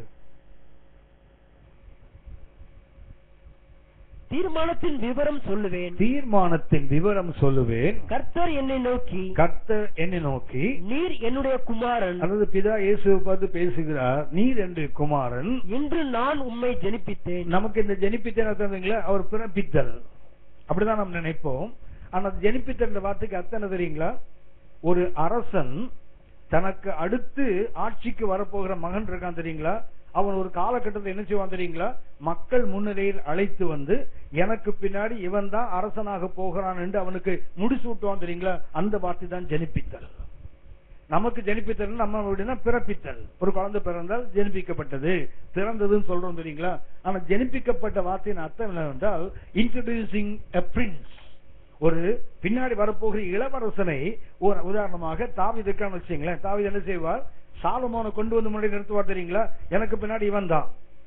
ஏன்னா அப்சலோம் பண்ற ஆட்கள் அங்கங்க கலகம் பண்றாங்க, வரணும் விரும்புறாங்க. ஆனால் உங்களுக்கு தெரியும், சாலமோனுக்கு தாவீதுக்கு அடுத்து யார் வரணும்? சாலமோன். அந்த ஒரு அரசன் என்ன செய்வான்? அவனுக்கு பின்பு யார் அரசனாக வரப்போகிறானோ அவனை கொண்டு வந்து எல்லா மக்கள் முன்னாடி ஒரு பெரிய ஸ்டேடியம் மாதிரி இடம் இருக்கும், அங்க கொண்டு வந்து அறிமுகப்படுத்துவான். இவன் தான் எனக்கு பின்பு அரசனாக போகிறவன். அந்த வார்த்தை என்ன வார்த்தை? ஜனிப்பித்தல் என்ற வார்த்தை. அப்படின்னா தீர்மானத்தின் விவரம் சொல்லுவேன், கர்த்தர் என்னை நோக்கி, நீர் என்னுடைய குமாரன், இன்று நான் உம்மை ஜனிப்பித்தேன் என்றால் பிறப்பித்தேன் அல்ல, உன்னை என்ன செய்யற? உயிர்ப்பித்தேன். அதாவது எனக்கு பின்னாடி யார் தான்? நீங்க தான். அப்படி உலகத்துக்கு அறிவிப்பது. சரி, இப்போ அப்போஸ்தலர் 13:33 வாசிங்க. இயேசுவை எழுப்பினதினாலே. இயேசுவை இப்ப கவனிச்சீங்களா? ஜனிப்பித்தேன் என்பதற்கு அர்த்தம் என்ன? சங்கீதம் 2:7 கவனிச்சு பாத்தீங்கன்னா அப்போஸ்தலர் 13:32 சொல்லிட்டு 2ஆம் சங்கீதத்தில் இப்படி சொல்லி இருக்கான்னு சொல்லிட்டு 33 என்ன சொல்றா தெரியுங்களா? திரும்ப வாசிங்க தம்பி. இயேசுவை எழுப்பினதினாலே. இயேசுவை, அதாவது இயேசுவை உயிரோடு எழுப்பினதினாலே தேவன் நம்முடைய பிதாக்களுக்கு அருளி செய்த, தேவன் நமது பிதாக்களுக்கு அருளி செய்த வாக்குத்தத்தத்தை அவர்களுடைய பிள்ளைகளாகிய நமக்கு நிறைவேற்றினார் என்று நாங்களும் உங்களுக்கு சுவிசேஷமாய் அறிவிக்கிறோம். அப்படின்னா அந்த உயிர்ப்பித்தல் அல்லது உயிரோடு எழும்புதல் அது கண்டது இருக்குல்ல, ஒன்று அதுதான் தேவன் இயேசு தேவனுடைய குமாரன் என்று நிரூபிக்கப்பட்ட இடங்க உயிர்த்தெழுதல். இரண்டாவதாக அவர் பிதாக்களுக்கு பண்ணின வாக்குத்தத்தத்தை நிறைவேற்றுகிறார் என்பதற்கு அடுத்த எவிடன்ஸ் என்ன தெரியுங்களா? அவருடைய உயிர்ப்பித்தல். அப்படின்னா ஒரு அந்த உயிர்த்தெழுதலுக்கு இரண்டாவது அர்த்தம் என்ன? ஃபுல்ஃபில்மென்ட் ஆஃப் ப்ராபசி, தீர்க்க தரிசனங்களின் நிறைவேறுதல். ஒன்று, it is a proof that Jesus is the son of God, இயேசு தேவனுடைய மகன் என்று நிரூபிக்கப்படுவதற்கு உயிர்த்தெழுதல் வேண்டும். இரண்டாவது உயிர்த்தெழுதல் எதுக்கு வேண்டும்? தேவன் சொன்ன வாக்கு தத்தத்தை நிறைவேற்றுவார் என்பதற்கு உறுதிப்பாடு என்ன தெரியுங்களா? இயேசுவின் உயிர்த்தெழுதல். மூன்றாவதாக ஒன்றை சுட்டி காட்டுகிறேன். 1 கொரிந்தியர் 6ஆம் அதிகாரம் 14ஆம் வசனம். 1 கொரிந்தியர் 6:14. தேவன் கர்த்தரை எழுப்பினாரே. தேவன் கர்த்தரை எழுப்பினாரே, அதாவது பிதா இயேசு என்ன பண்ணாரா? எழுப்பினாரே, இயேசுவோடு வந்தாரே, நம்மையும் தமது வல்லமையினாலே எழுப்புவார். அப்படின்னா மூணாவது தெரியுங்களா? It is the power of god. உயிர்த்தெழுதலுக்கு அர்த்தம் என்ன? தேவனுடைய வல்லமை என்ற அர்த்தம். இயேசுவை கர்த்தர் எழுப்பினாரே, நம்மையும் தமது வல்லமையினாலே எழுப்புவார். அது கர்த்தர் தெரியுங்களா? இயேசு உயிரோடு வராவிட்டால் நீங்களும் நானும் உயிரோடு எழுந்து போன நம்பிக்கை நமக்கு இருக்காது. இயேசு ஏன் உயிரோடு எழ வேண்டும்? இயேசு உயிரோடு வந்தார் என்றால் இயேசுவை யார் எழுப்பினாரோ அவர் என்ன செய்வார்? நம்மையும் அவரது வல்லமையினாலே எழுப்புவார். அப்போ அந்த உயிர்த்தெழுதல் என்பது it is a power of God. சொல்றேன், it is a significance of God's power. கர்த்தருடைய வல்லமையின் வெளிப்பாடு என்ன தெரியுங்களா? அதுதான் உயிர்த்தெழுதல். நான்காவதாக ஒன்றை சுட்டி காட்டுகிறேன். ரோமர் 8ஆம் அதிகாரம் 11ஆம் வசனம். ரோமர் 8:11. அன்றியும் இயேசுவை மரித்தோரிலிருந்து எழுப்பினருடைய ஆவி உங்களில் வாசமாயிருந்தால், கவனித்துக் கொள்ளுங்கள், அன்றியும் இயேசுவை மரித்தோரிலிருந்து எழுப்பினருடைய ஆவி உங்களில் வாசமாயிருந்தால், கிறிஸ்துவை மரித்தோரிலிருந்து எழுப்பினவர், இயேசுவை மரித்தோரிலிருந்து எழுப்பினவர் உங்களில் வாசமாயிருக்கிற தம்முடைய ஆவியினாலே சாவுக்கு எதுவான உங்கள் சரீரங்களையும் உயிர்ப்பிப்பார். என்ன தெரியுங்களா அர்த்தம்? தேவன் நம்மோடு கொள்ளுகிற ஐக்கியம், ஃபெலோஷிப். அதாவது கிறிஸ்துவை மரித்தோரிலிருந்து எழுப்பினவருடைய ஆவி நம்ம என்ன செய்யுமா? வாசமாயிருந்தால். அப்படின்னா உயிர்த்தெழுதல் 4வது மேன்மை என்ன தெரியுங்களா? fellowship with God. தேவனோடு நமக்கு இன்னைக்கு ஐக்கியம் மனுஷனோடு மாத்திரமல்ல, தேவனோடு நமக்கு ஐக்கியம் இருக்குது. அது எங்கே உறுதிப்படுகிறது என்றால் அந்த உயிர்த்தெழுதல் தான். இயேசு உயிரோடு எழுந்திருக்காவிட்டால், இயேசு உயிர்ப்பிக்கப்படாவிட்டால் என்ன ஆகும் தெரியுங்களா? நாம் என்ன செய்வோம்? செத்துதான் கிடந்திருப்போம். இயேசு உயிரோடு எழுப்பப்பட்டதுனால என்ன நம்பிக்கை நமக்கு வந்தது? அவரை எழுப்பினவர் சாவுக்கு ஏதுவான என் சரீரத்தை உயிர்ப்பிப்பார். எப்படி? என்னில் வாசமாயிருக்கிற ஆவியானவராலே. அப்படின்னா உயிர்த்தெழுந்த இது அடையாளம் என்ன? ஏன் இயேசு உயிரோடு எழும்ப வேண்டும்? மனிதனுக்கும் தேவனுக்கும் வருகிற ஐக்கியம் எங்க இருக்கு தெரியுங்களா? அவருடைய உயிர்த்தெழுதல். அந்த உயிர்த்தெழுதல் இல்லாவிட்டால் என்ன இருக்கு தெரியுங்களா? உங்களுக்கும் எனக்கும் தேவனோட ஐக்கியம் எல்லாம் போயிடும். அப்படி உயிர்த்தெழுதல் ஏன் இயேசுவுக்கு வேண்டும்? அதுதான் நம்முடைய ஐக்கியம். தேவனோடு நமக்கு ஐக்கியம் இருக்கும்போது சரியான அத்தாட்சி என்ன? அவருடைய உயிர்த்தெழுதல் தான். 1 யோவான் 1ஆம் அதிகாரம் 3ஆம் வசனம் வாசிங்க. 1 யோவான் 1ஆம் அதிகாரம் 3ஆம் வசனம். நீங்களும் எங்களோட ஐக்கியம் உள்ளவர்களாகும்படி நாங்கள் கண்டும் கேட்டும் இருக்கிறதை உங்களுக்கும் அறிவிக்கிறோம். எங்களுடைய ஐக்கியம் பிதாவோடும் அவருடைய குமாரனாகிய இயேசு கிறிஸ்துவோடும் இருக்கிறது. கவனிச்சீங்களா? எப்ப நீங்கள நானும் ஒரு சக மனிதனோடு ஐக்கியப்பட முடியும்னா, எப்ப நாம் தேவனோடு ஐக்கியப்படுகிறோமோ அப்பதான் நம்மால மனுஷனோடு ஐக்கியப்பட முடியும். நீங்க பாத்தீங்கன்னா ஐக்கியம் என்பது பேரளவுல தான் கூட்டத்துக்கு வர்றாங்களே தவிர ஒரு உண்மையான இன்டிமெசி அணைக இருக்குல்ல. சபையில நாம் பார்க்கிற ஒரு விஷயம் என்னன்னா, சபை என்பது ஆக்சுவலா ஒரு புது சொசைட்டி, ஒரு கம்யூனிட்டி, ஒரு புதிதான ஒரு சமுதாயம். அந்த சமுதாயம் எப்படி இருக்குன்னு தெரியுங்களா? அப்போஸ்தலர் 4ஆம் அதிகாரம் பிற்பகுதியை வாசித்து பாத்தீங்கன்னா 31ஆம் வசனம் கடைசி வரைக்கும் வாசித்து பாத்தீங்கன்னா, சபை என்பது ஒரு புது கம்யூனிட்டி, ஒரு புதிய சமுதாயம். அங்க என்ன இருக்குன்னு தெரியுங்களா?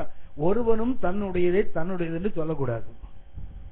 ஹலோ ஹலோ, சத்தம் கேக்குதா? சபை என்றால் என்ன? ஒருத்தன் என்ன பண்ணக்கூடாதான் தன்னுடையத. நம்ம பாருங்களேன், நம்ம உட்கார இடம் கூட நம்ம சொல்லிட்டு இருக்கிறோம் அன்னைக்கு. ஆமென். இந்த சர்ச்சுக்கு வந்தா நமக்குன்னு ஒரு இடம் இருக்கு தெரியுங்களா? அதுல வேற யாராலும் உட்கார்ந்தான்னு வச்சுக்கல, நம்ம பாக்குற பார்வையில் அது எழுந்து போயிடுற மாதிரி பண்ணுவோம் தெரியுங்களா? இடம் கூட நம்ம வச்சிருக்கோம்ல சபையில நமக்குன்னு. ஆனா வேதம் சொல்லுகிறது ஒருத்தர் என்ன பண்ணக்கூடாதான் தன்னுடையதை தனது, எல்லாம் அவர்களுக்கு பொதுவாக இருந்துதான். ஒருவன் என்ன பண்ணல, தங்களுக்கு எடுத்துக்கொள்ளல. இதுக்கெல்லாம் அப்போஸ்தலர் பாதத்துல வச்சுட்டு என்ன பண்ணாங்களா? அங்கிருந்து தங்களுக்கு தேவைகளுக்கு அவங்களுக்கு பகிர்ந்து கொடுக்கப்பட்டது. இன்னைக்கு யோசிச்சு பாருங்க, நம்ம அது இல்ல. காரணம் என்ன தெரியுங்களா? ஒரு உயிர்த்தெழுந்த அனுபவம் நமக்கு இன்னைக்கு சாத்தியமே இல்லை. ஏன்னா ஒவ்வொருத்தர் வித்தியாசமான வாழ்க்கை ஓட்டத்துல ஓடிட்டு இருக்கோம். நம்முடைய சமுதாய அமைப்பு மாறி போச்சு, நம்முடைய சபைகளுடைய நோக்கங்கள் மாறி போச்சு. ஆகவே என்ன தெரியுங்களா? ஒருவருக்கு ஒருவர் நம்ம அப்படி கொடுக்க முடியல, அப்படி பொதுவாக வைத்து அனுபவிக்க முடியல. 1ஆம் நூற்றாண்டு திருச்சபை அப்படிதான் இருந்தது. 1ஆம் நூற்றாண்டு திருச்சபை ஒருவனும் தன்னுடைய ஒன்னு சொல்லல, எல்லாம் பொதுவாக இருந்தது. ஆஸ்திகளை விட்டு வந்து சபையில போட்டாங்களாம். இன்னைக்கு சபையை விட்டு ஆஸ்தியை சேர்க்கிற கூட்டமா மாறி போச்சு. இன்னைக்கு சபையில அந்த காலத்துல தரிசனத்தோடு மிஷனரிகள் வாங்கி போட்ட இடத்த இன்னைக்கு வித்து என்ன பண்றாங்க? அவர்கள் தங்களுக்கு ஆஸ்திகளை சேர்க்கிற ஒரு காலத்துக்குள்ள வந்துட்டோம். ஏனென்றால் இந்த உயிர்த்தெழுதலின் அனுபவம் இல்ல, சபையில இல்ல. இருந்தா தானே இது வரும். அவனை இயேசு ஏன் உயிரோடு எழும்ப வேண்டும்? என்னோடும் நம்மோடும் மனுஷனும் ஐக்கியப்படணும், தேவனும் ஐக்கியப்பட வேண்டுமானால் என்ன இருக்குன்னு தெரியுங்களா? உயிர்த்தெழுதல் இருந்தால்தான். அவனை இயேசு உயிர்த்தெழுந்ததுனால சபைக்கு கிடைத்த மேன்மை என்ன? பிதாவோடு நம்மை ஐக்கியப்படுத்தி விட்டது. திரும்ப வாசிங்க ரோமர் 8:11. அன்றியும் கிறிஸ்துவை மரித்தோரிலிருந்து எழுப்பினவருடைய ஆவி உங்களில் வாசமாயிருந்தால், கிறிஸ்துவை மரித்தோரிலிருந்து எழுப்பினவர் சாவுக்கு ஏதுவான உங்கள் சரீரங்களையும் நம்மில் வாசமாயிருக்கிற ஆவியினால உயிர்ப்பிப்பான் போட்டிருக்கல. அப்படின்னா உயிர்த்தெழுதல் என்ன பண்றது தெரியுங்களா? நம்மை தேவனோடு ஐக்கியப்பட வைக்கிறது. நம்ம நிரந்தரமாக ஆவியானவர் வாசம் பண்றது எப்போன்னா when we are resurrected. நாம் உயிரோடு எழும்ப போறதுதான். அப்ப இயேசுவை தேவன் உயிரோடு எழுப்பதற்கு காரணம் என்ன? நம்மோடு ஒரு நிரந்தரமான ஐக்கியம் கொள்வதற்கு உயிர்த்தெழுதல் தான் வழி. ஐந்தாவதாக ஒன்றை சுட்டி காட்டுகிறேன். ரோமர் 4ஆம் அதிகாரம் 21 முதல் 25 வரை. ரோமர் 4ஆம் அதிகாரம் 21 முதல் 25 வரை. தேவன் வாக்குத்தத்தம் பண்ணினதை நிறைவேற்ற வல்லவராய் இருக்கிறார் என்று எண்ணி முழு நிச்சயமாய் நம்பி தேவனை மகிமைப்படுத்தி விசுவாசத்தில் வல்லவன் ஆனான். இது யாரு? ஆபிரகாமை பற்றி வேதம் சொல்லுகிறது. தேவன் ஒரு வாக்குத்தத்தம் பண்ணினா கர்த்தர் என்ன செய்வாரே? நிறைவேற்றுவார். உண்மை உள்ளவர் என்று எண்ணி என்ன பண்ணாரா? விசுவாசத்தில் வல்லவரானார். ஆகையால் அது அவனுக்கு நீதியாக எண்ணப்பட்டது. அந்த விசுவாசம் தான் ஆபிரகாமுக்கு என்ன செய்யப்பட்டது? நீதியாக எண்ணப்பட்டது. அது அவனுக்கு நீதியாக எண்ணப்பட்டது என்பது அவனுக்காக மாத்திரமல்ல நமக்காகவும் எழுதப்பட்டிருக்கிறது. இது வெறும் ஆபிரகாமுக்கு மாத்திரமல்ல, முற்பிதாக்களுக்கு மாத்திரமல்ல, சபையாகிய நமக்கும் எழுதப்பட்டிருக்கிறது. நம்முடைய கர்த்தராகிய இயேசுவை மரித்தோரிலிருந்து எழுப்பினவரை விசுவாசிக்கிற நமக்கும் அப்படியே எண்ணப்படும். கவனிச்சீங்களா? ஆபிரகாமுக்கு என்ன செய்யணும்? கர்த்தருடைய வார்த்தையை கேட்டு என்ன பண்ணாரு? அவர் விசுவாசித்தார். வானத்து நட்சத்திரம் எண்ண முடியுமா? எண்ண முடியாது ஆண்டவரே, அப்படி ஆபிரகாம் சொன்னார். ஆனா ஆபிரகாமுக்கு என்ன முடியும்?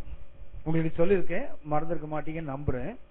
ஆபிரகாம் வாழ்ந்த காலத்துல பாபிலோனை, குறிப்பாக கிழக்கு பகுதியில் உள்ள மக்கள் வான சாஸ்திரத்துல மிகவும் தெரிந்தவர்கள். ஆனாதான் நம்ம ஆண்டவர் பிறந்த போது நட்சத்திரத்தை பார்த்தே ஊரப்ப கண்டுபிடிச்சு வந்துட்டாங்கல்ல. வானையில் சார்ந்த வல்லவர்கள் அவங்க என்ன எழுதி வச்சிருந்தாங்கன்னா, அவங்களுடைய நம்பிக்கை என்னன்னா, இந்த பால்வெளி இருக்கு இல்லையா, இந்த மில்கி வேன்னு சொல்றாங்களே, வானத்துல எவ்வளவு இருக்குதான்? 1056 நட்சத்திரங்கள். ஆபிரகாம் காலத்தில் அவங்களுக்கு சொல்லப்பட்டது என்ன? வானத்தில் எத்தனை நட்சத்திரம் இருக்குது? only 1056. அதாவது நம்ம ஆண்டவர் பிறப்பதற்கு ஏறக்குறை 2000 ஆண்டுகளுக்கு முன்னாடி இந்த உலகத்தின் நம்பிக்கை என்னன்னா, வெறும் 1056 நட்சத்திரங்கள் தான் வானத்தில் இருக்குது. இது அவர்களுக்கு சொல்லிக் கொடுக்கப்பட்டது. அன்றைக்கு இருந்த அந்த விஞ்ஞானிகள் அவ்வளவுதான் கண்டுபிடிக்க முடிந்தது. கிபி 4ஆம் நூற்றாண்டு, அதாவது இயேசுவுக்கு பின்னாடி 400 வருஷங்களுக்கு பின்பு தாலமி என்று ஒரு பெரிய வானியல் சாஸ்திரி இருந்தான். அவன் எண்ணி சொன்னான், அந்த பாபிலோனியர்கள் கொஞ்சம் அதிகமா சொல்லிட்டாங்க, 1025 நட்சத்திரங்கள் தான் இருக்குன்னு அவன் சொன்னான். பாபிலோனியர்கள் சொன்னார்கள் there are 1056 stars in the galaxy. ஆனால் அதுக்கு பின்னாடி பாத்தீங்கன்னா ஏறக்குறைய 2400 ஆண்டுகளுக்கு பின்னாடி வாழ்ந்த தாலமி என்ற ஒரு வானியல் சாஸ்திரி சொன்னா, வானத்தில் எவ்வளவுதான் இருக்குது? 1025 தான். கவனியுங்கள், கர்த்தர் ஆபிரகாம் வந்து கேட்கிறார், உன்னால வானத்தை என்ன முடியுமா? அவனுடைய உலக அறிவு என்ன சொல்லி இருக்கணும்? எங்க தாத்தா தான் எண்ணி வச்சிருக்கிறாரு. ஆனா அவன் அதை நம்பல. எதை நம்பினான்? கர்த்தரை நம்பினான். ஆனாதான் அவனுக்கு அது நீதியாக என்ன பண்ணது. ஆபிரகாமுக்கு தெரிந்த ஒன்று, ஆனா அவன் அதை நம்பல. யாரை நம்புகிறான்? தேவன் சொன்னதை விசுவாசித்தார், அவருக்கு அது நீதியாக என்ன பண்ணது. அவருக்கு மாத்திரமல்ல, இயேசுவின் உயிர்த்தெழுதலை விசுவாசிக்கிற உங்களுக்கும் எனக்கும் அது நீதியாக எண்ணப்படும். ஆமென். அவருக்கு அவங்க சொல்லிக் கொடுத்தது நமக்கு அப்படி அல்ல. உயிர்த்தெழுந்த இயேசுவை நீங்களான விசுவாசிக்கும் போது அதே நீதி நமக்கும் எண்ணப்படுகிறது. தொடர்ந்து வாசிங்க தம்பி. அவர் நம்முடைய பாவங்களுக்காக ஒப்பு கொடுக்கப்பட்டும் நாம் நீதிமான்களாக்கப்படுவதற்காக. நீங்கள் நானும் என்னவா மாறணும்? உங்களையும் என்னையும் நீதிமானாக்க. என்னவா மாற்றணும்? உங்களை என்னையும் ரைச்சியஸ். நீங்கள் நானும் நீதிமானாக ஆக்கப்பட வேண்டுமானால் என்ன வேணும் தெரியுங்களா? அந்த உயிர்த்தெழுதல் இல்லாவிட்டால் நீங்கள் நீதிமானாக முடியாது. வேதத்தை கவனிச்சு பார்த்தீங்கன்னா, ஒருவரும் தன்னுடைய பரிசுத்தத்தினால, தன்னுடைய நீதியினால நீதிமான் ஆக முடியாது. நம்முடைய நீதி எல்லாம் அழுக்கான கந்தை. நம்முடைய நீதி எல்லாம் அது தேவ சமூகத்தில் ஏற்றுக்கொள்ளப்பட முடியாது. லூக்கா 18ஆம் அதிகாரம் உங்களுக்கு தெரியும். 11ஆம் வசனத்திலிருந்து 14 வரைக்கும் வாசித்து பார்த்தீங்கன்னா, 2 பேர் ஆலயத்தில் ஜெபம் பண்ண போனாங்கல்ல. ஒருவன் பரிசேயன், மற்றொருவன் ஆயக்காரன். 2 பேர் போகும்போது ஆயக்காரன் பரிசேயன் என்ன சொன்னார்? நான் வாரத்தில் 2 முறை உபவாசம் இருக்கிறேன், எல்லாருக்கும் தசமபாகம் கொடுக்கிறேன், அந்த ஆயக்காரனை போல இல்ல எல்லாம் சொன்னார் இல்லையா? அவருடைய நீதி. ஆனால் ஆண்டவர் என்ன சொன்னா தெரியுங்களா? அவன் அல்ல, மார்பில் அடித்துக் கொண்டு பாவி என்று அர்ப்பணித்தான் தெரியுங்களா? அவன் அல்ல, இவனே நீதிமானாக்கப்பட்டவனாய் தன் வீட்டுக்கு. அப்படின்னா யாரும் நீதிமான் ஆக முடியாது, தேவனால் ஆக்கப்பட வேண்டும். திரும்ப சொல்லுகிறேன், யாரும் என்ன செய்ய முடியாது? நம்முடைய பரிசுத்தம், நம்முடைய உண்மை, நம்முடைய ஒழுக்கம், நம்முடைய நீதி, நம்முடைய கற்பு, நம்முடைய அன்பு, நம்முடைய புண்ணியம் எதையும் காட்டி என்ன செய்ய முடியாது? நாம் நீதிமான் ஆக்க முடியாது. அப்படின்னா தேவனால் நீதிமான் ஆக்கப்பட வேண்டும். ஆபிரகாமுக்கு கர்த்தர் சொன்னதை விசுவாசித்தார். ஆனா உங்களுக்கு எனக்கு வைத்திருப்பது, அவருடைய உயிர்த்தெழுதலை விசுவாசிக்கும் போதுதான் நாம் என்னவா மாற்றப்படுகிறோம்? நீதிமான்கள் ஆக்கப்படுகிறோம். அப்படின்னா நீங்கள் நானும் நீதிமான் ஆக்கப்பட வேண்டுமானால் அடிப்படையானது என்ன? உயிர்த்தெழுதல். இயேசு உயிரோடு எழுந்திருக்காவிட்டால் நீங்கள் நானும் யாரா மாறி இருக்க முடியாது, நீதிமான் ஆக்கப்பட முடியாது. ரோமர் 5:1 வாசிங்க. ரோமர் 5ஆம் அதிகாரம் 1ஆம் வசனம். இவ்விதமாக நாம் விசுவாசத்தினாலே நீதிமான்கள் ஆக்கப்பட்டிருக்கபடியால், only by faith we can be made righteous. அதாவது விசுவாசத்தினால் மாத்திரமே நாம் என்ன செய்ய முடியும்? நீதிமானாக மாற்ற முடியும். எந்த எது மேல? அவருடைய உயிர்த்தெழுதலின் மேல். அவர் உயிர்த்தெழுந்தார். அந்த உயிர்த்தெழுதல் என்ன பண்ணு தெரியுங்களா? நீதிமானாகவே நாம் ஆக்கப்பட முடியாது. எல்லாம் அந்த ஆயக்காரனோட மோசமானவங்க தான். ஆனால் எது நம்மை நீதிமானாக்குறது? அவருடைய உயிர்த்தெழுதல். அப்படின்னா ஏன் இயேசு உயிரோடு எழுந்திருக்க வேண்டும்? இயேசு உயிரோடு எழுந்திருக்காவிட்டால் நீங்கள் நான் என்ன இருக்க முடியாது? நீதிமானாக இருக்க முடியாது. ரோமர் 8ஆம் அதிகாரம் 30 33 வரை வாசிங்க. ரோமர் 8:30 முதல் 33 வரை. எவர்களை முன் குறித்தாரோ அவர்களை அழைத்தும் இருக்கிறார். எவர்களை அழைத்தாரோ அவர்களை நீதிமான்களாக்கியும் இருக்கிறார். அவர்களை நீதிமான்கள், கவனிச்சீங்களா? முன் குறித்து அழைத்து நம்ம என்னவா மாத்துறாரு? நீதிமானாக மாற்றுகிறார். எவனை நீதிமானாக்க அவனை மகிமைப்படுத்தியும் இருக்கிறார். 33ஆம் வசனம் வாசிங்க. தேவன் தெரிந்து கொண்டவர்கள் மேல் குற்றம் சாட்டுகிறவன் யார்? தேவனே அவர்களை நீதிமான்களாக்குகிறவர். எப்படிப்பட்ட நீதிமான் தெரியுங்களா? யாரும் குற்றம் யாரும் வரலாற்றி சொல்ல முடியாது. அப்படிப்பட்ட ஒரு நீதிமானாக மாற்றுவதற்கு தேவன் வைத்திருக்க வழி என்ன தெரியுங்களா? Resurrection of Jesus. இயேசு உயிரோடு எழுந்திருக்காவிட்டால் நீங்களாலும் கண்டிப்பா நீதிமானாக முடியாது. அன்புக்குரியவர்களே, இந்த ராத்திரி வேளை ஒன்றை புரிந்து கொள்ளுங்கள். இயேசுவினுடைய உயிர்த்தெழுதல் மிக அற்புதமான 5 கருத்துக்கள் அடங்கியது. ஒன்று, அவர் தேவகுமார் நிரூபிக்கப்பட்டது உயிர்த்தெழுதல். இரண்டாவதாக அவர் வாக்குத்தத்தத்தில் உண்மைகளும் நிரூபிக்கப்பட்டது அந்த உயிர்த்தெழுதல். மூன்றாவது, தேவனுடைய வல்லமை முழுமையாக விளங்கியது இயேசு உயிரோடு எழுப்புதல். நான்காவது, சபைக்கும் தேவனுக்குள் ஒரு ஐக்கியம் எப்போது வரும் சொன்னா அந்த உயிர்த்தெழுதல். ஐந்தாவதாக, மிக மிக முக்கியமானது, சபை நீதிமான் ஆக்கப்பட வேண்டுமானால் இயேசுவின் உயிர்த்தெழுதல் இல்லாமல் அது நடக்காது. ஆமென், ஆமென். அப்படின்னா இந்த உயிர்த்தெழுதல்ங்கிறது நமக்கு ஒரு பேச்சு அளவுல தான் நாம் வைத்துக் கொண்டிருக்கிறோம். இல்ல வார்த்தை அளவில் நிறைய விஷயங்கள் பைபிள்ல பாத்தீங்கன்னா நமக்கு அந்த வார்த்தை தெரியும். உதாரணமா தியானம் என்ற வார்த்தை நமக்கு தெரியும்ல. ஹலோ, ஆனா அதை செய்ய மாட்டோம். இரவும் போதும் தியானமா இருக்கிற மனுஷன் அது எவனோ ஒருத்தனுக்கு, நமக்கு இல்ல. நம்ம தான் பாவி தானே. அந்த வார்த்தையை சொல்றோமே தவிர தியானிக்க மாட்டோம்ல. ஆமென், ஆமென். இப்படி நிறைய பைபிள்ல வார்த்தைகள் இருக்கு, நமக்கு தெரியும் அந்த வார்த்தை. அது போல ஒரு வார்த்தை உயிர்த்தெழுதல்.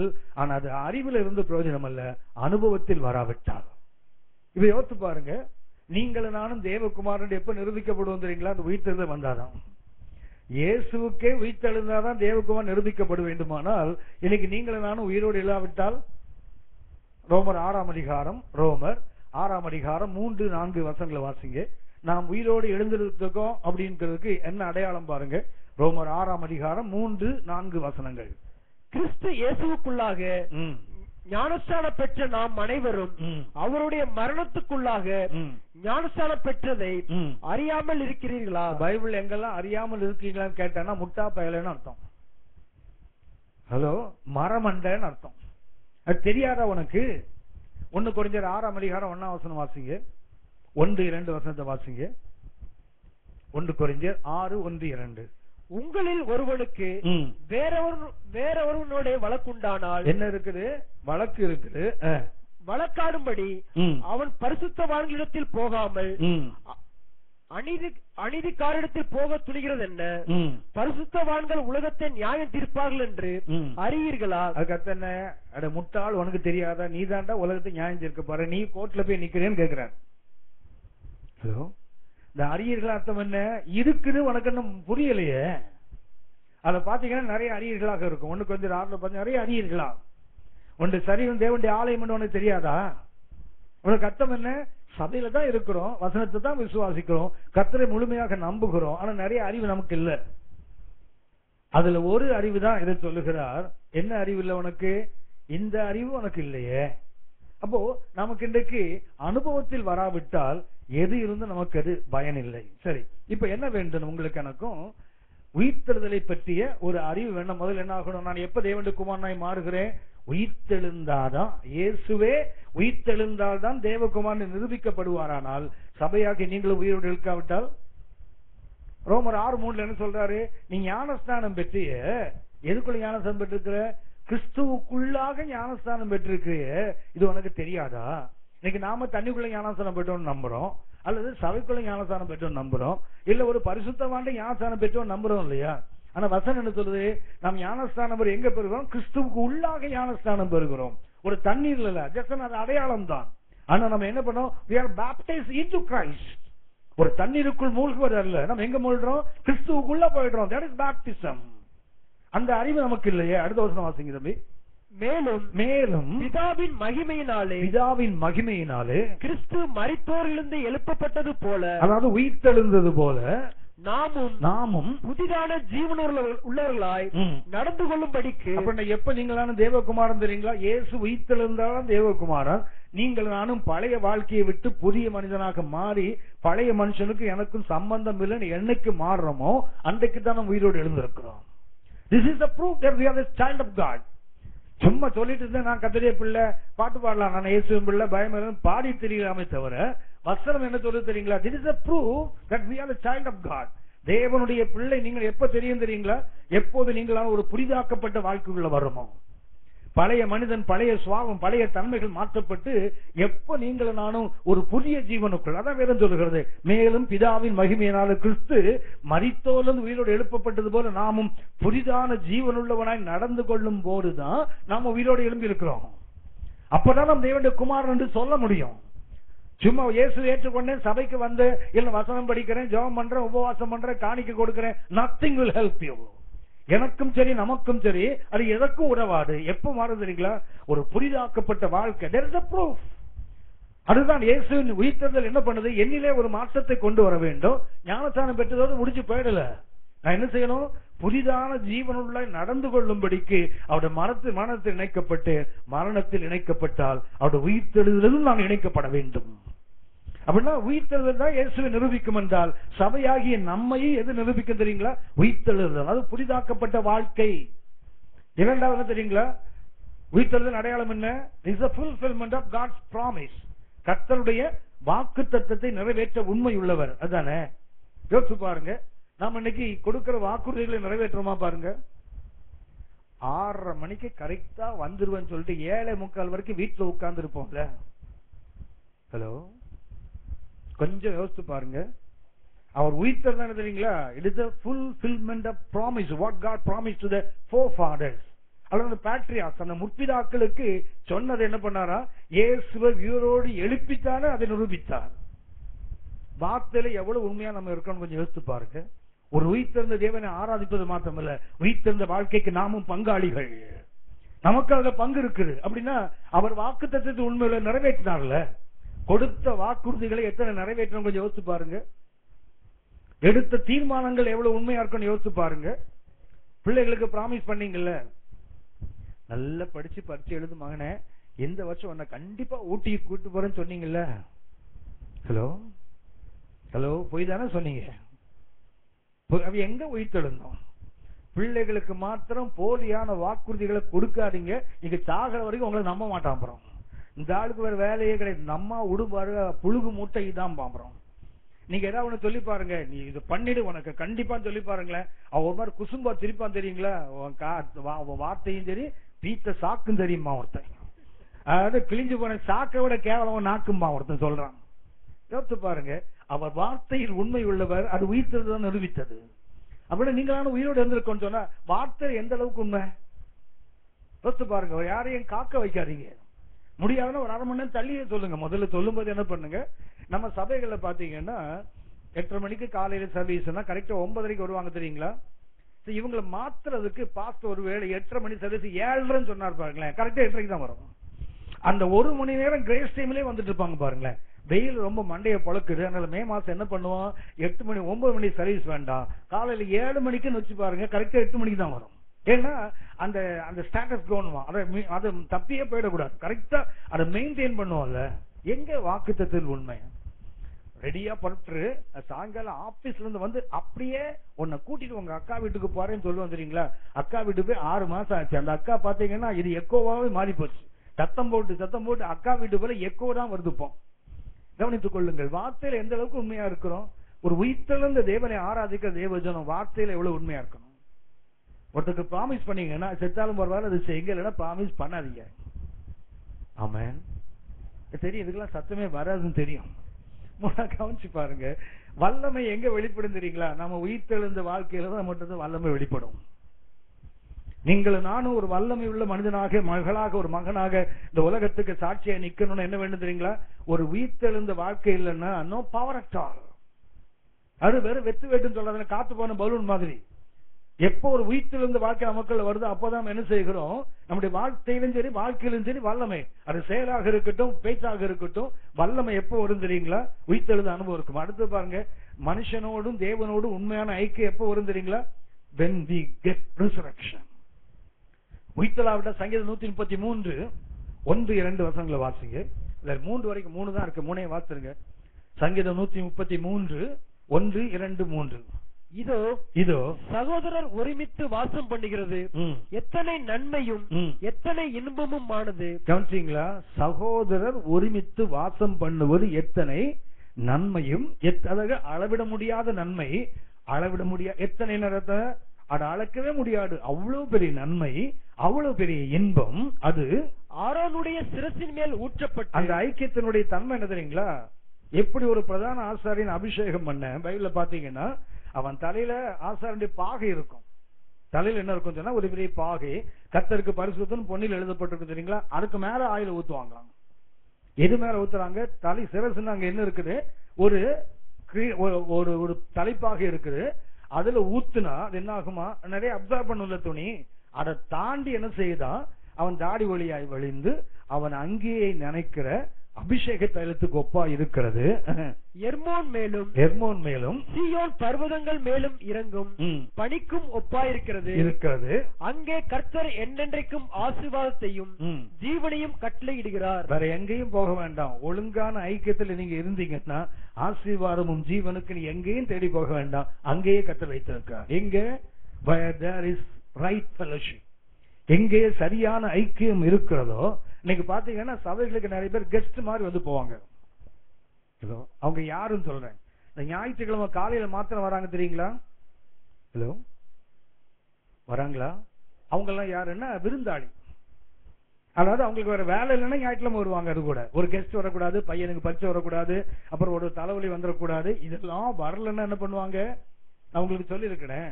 ஒருத்தர் சொல்றாரு, ஞாயிற்றுக்கிழமை கோயிலுக்கு போகலன்னா கேவலமா இருக்கு. என்னன்னு கேட்டா பக்கத்து வீட்டுக்காரன் கேட்கறானா, ஒரு ஹிந்து கேட்கறானா, இல்ல சார் ஞாயிற்றுக்கிழமை சர்ச்சுக்கு போகலான்னு கேட்கறானா. அந்த மானத்துக்கு வேண்டி சபைக்கு வந்துடுறானா.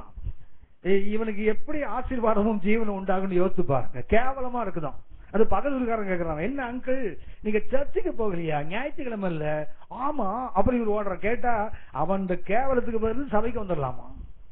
எப்படி இருக்காங்க? ஆசீர்வாதம் ஜீவன் எப்படி வரும்னு கொஞ்சம் யோசிச்சு பாருங்க. இன்னைக்கு நாம் டவுன் டு தி எர்த் வரணும். அதாவது தரைக்கு இறங்கி வந்து வானத்துல பறந்துட்டு இருக்கணும்ல. அவங்க கொஞ்சம் கீழே இறங்கி வந்து பாருங்க, ஃப்ளோர் லெவலுக்கு வந்து பாருங்க. நம்மகிட்ட அநேக ஓட்டைகள் இருக்குது. ஐக்கியம் என்ன போட்டிருக்குது? ஆரோனின் சிரசில் ஊற்றப்பட்டு அவன் தாடி ஒளியா விழுந்து அவன் அங்கேயே நினைக்கிற அபிஷேகத்தையும் போட்டிருக்கு இல்லையா? அது ஹெர்மோன் மேல வருமா? அப்புறம் பார்த்தீங்கன்னா சீயோன் பருவத்துக்கு வந்துருமா? ஹெர்மோன் என்பது இஸ்ரவேல் வடக்கு எல்லையில் இருக்குது. சீயோன் என்பது எருசலேம்ல இருக்குது. ஏறக்குறைய 90-100 மைல் வித்தியாசம். அந்த அபிஷேகம் என்ன பண்ணுதான்? அங்கே இறங்குகிற பனியோட ரிஃப்ளெக்ஷன் எங்க இருக்குதான்? சீயோன் வரைக்கும் வருதான். அதாவது அநேக தூரங்களை தாண்டி வருது இல்ல, அந்த அளவுக்கு ஐக்கியத்தின் மேன்மை. அது இன்னைக்கு பாத்தீங்கன்னா நிறைய பைபிள் என்ன இருக்குது? அது ஆரோனின் சிரசில் ஊற்றப்பட்டு அவன் தாடி வழியாய் வழிந்து அவன் அங்கேயே நெறித்த ஆசிடை போல இருக்கிறது. இன்னைக்கு அபிஷேகத்தை என்ன ஆசிட தலைவர் ஓடுறான் அவன். ஐக்கியம்னா யோசிச்சு பாருங்க. ஆராதனை முடிந்த பிறகு எல்லாரையும் பார்த்து நம்மளால பிரைஸ் சொல்ல முடியுதா பாருங்க. ஒரு கூட்டத்தை வச்சிருப்போம் நமக்கு, இவங்களை மாத்திரம் பார்த்து praise the Lord praise the Lord praise the Lord அப்படி சொல்லி போறோம்ல. எல்லாரையும் நம்மளால பார்க்க முடியல. என்னத்த ஐக்கியம்? அப்படின்னா சில சபைகளை பாத்தீங்கன்னா நமக்கு ஒரு வழிதானே வெளியே போறதுக்கு இருக்கு.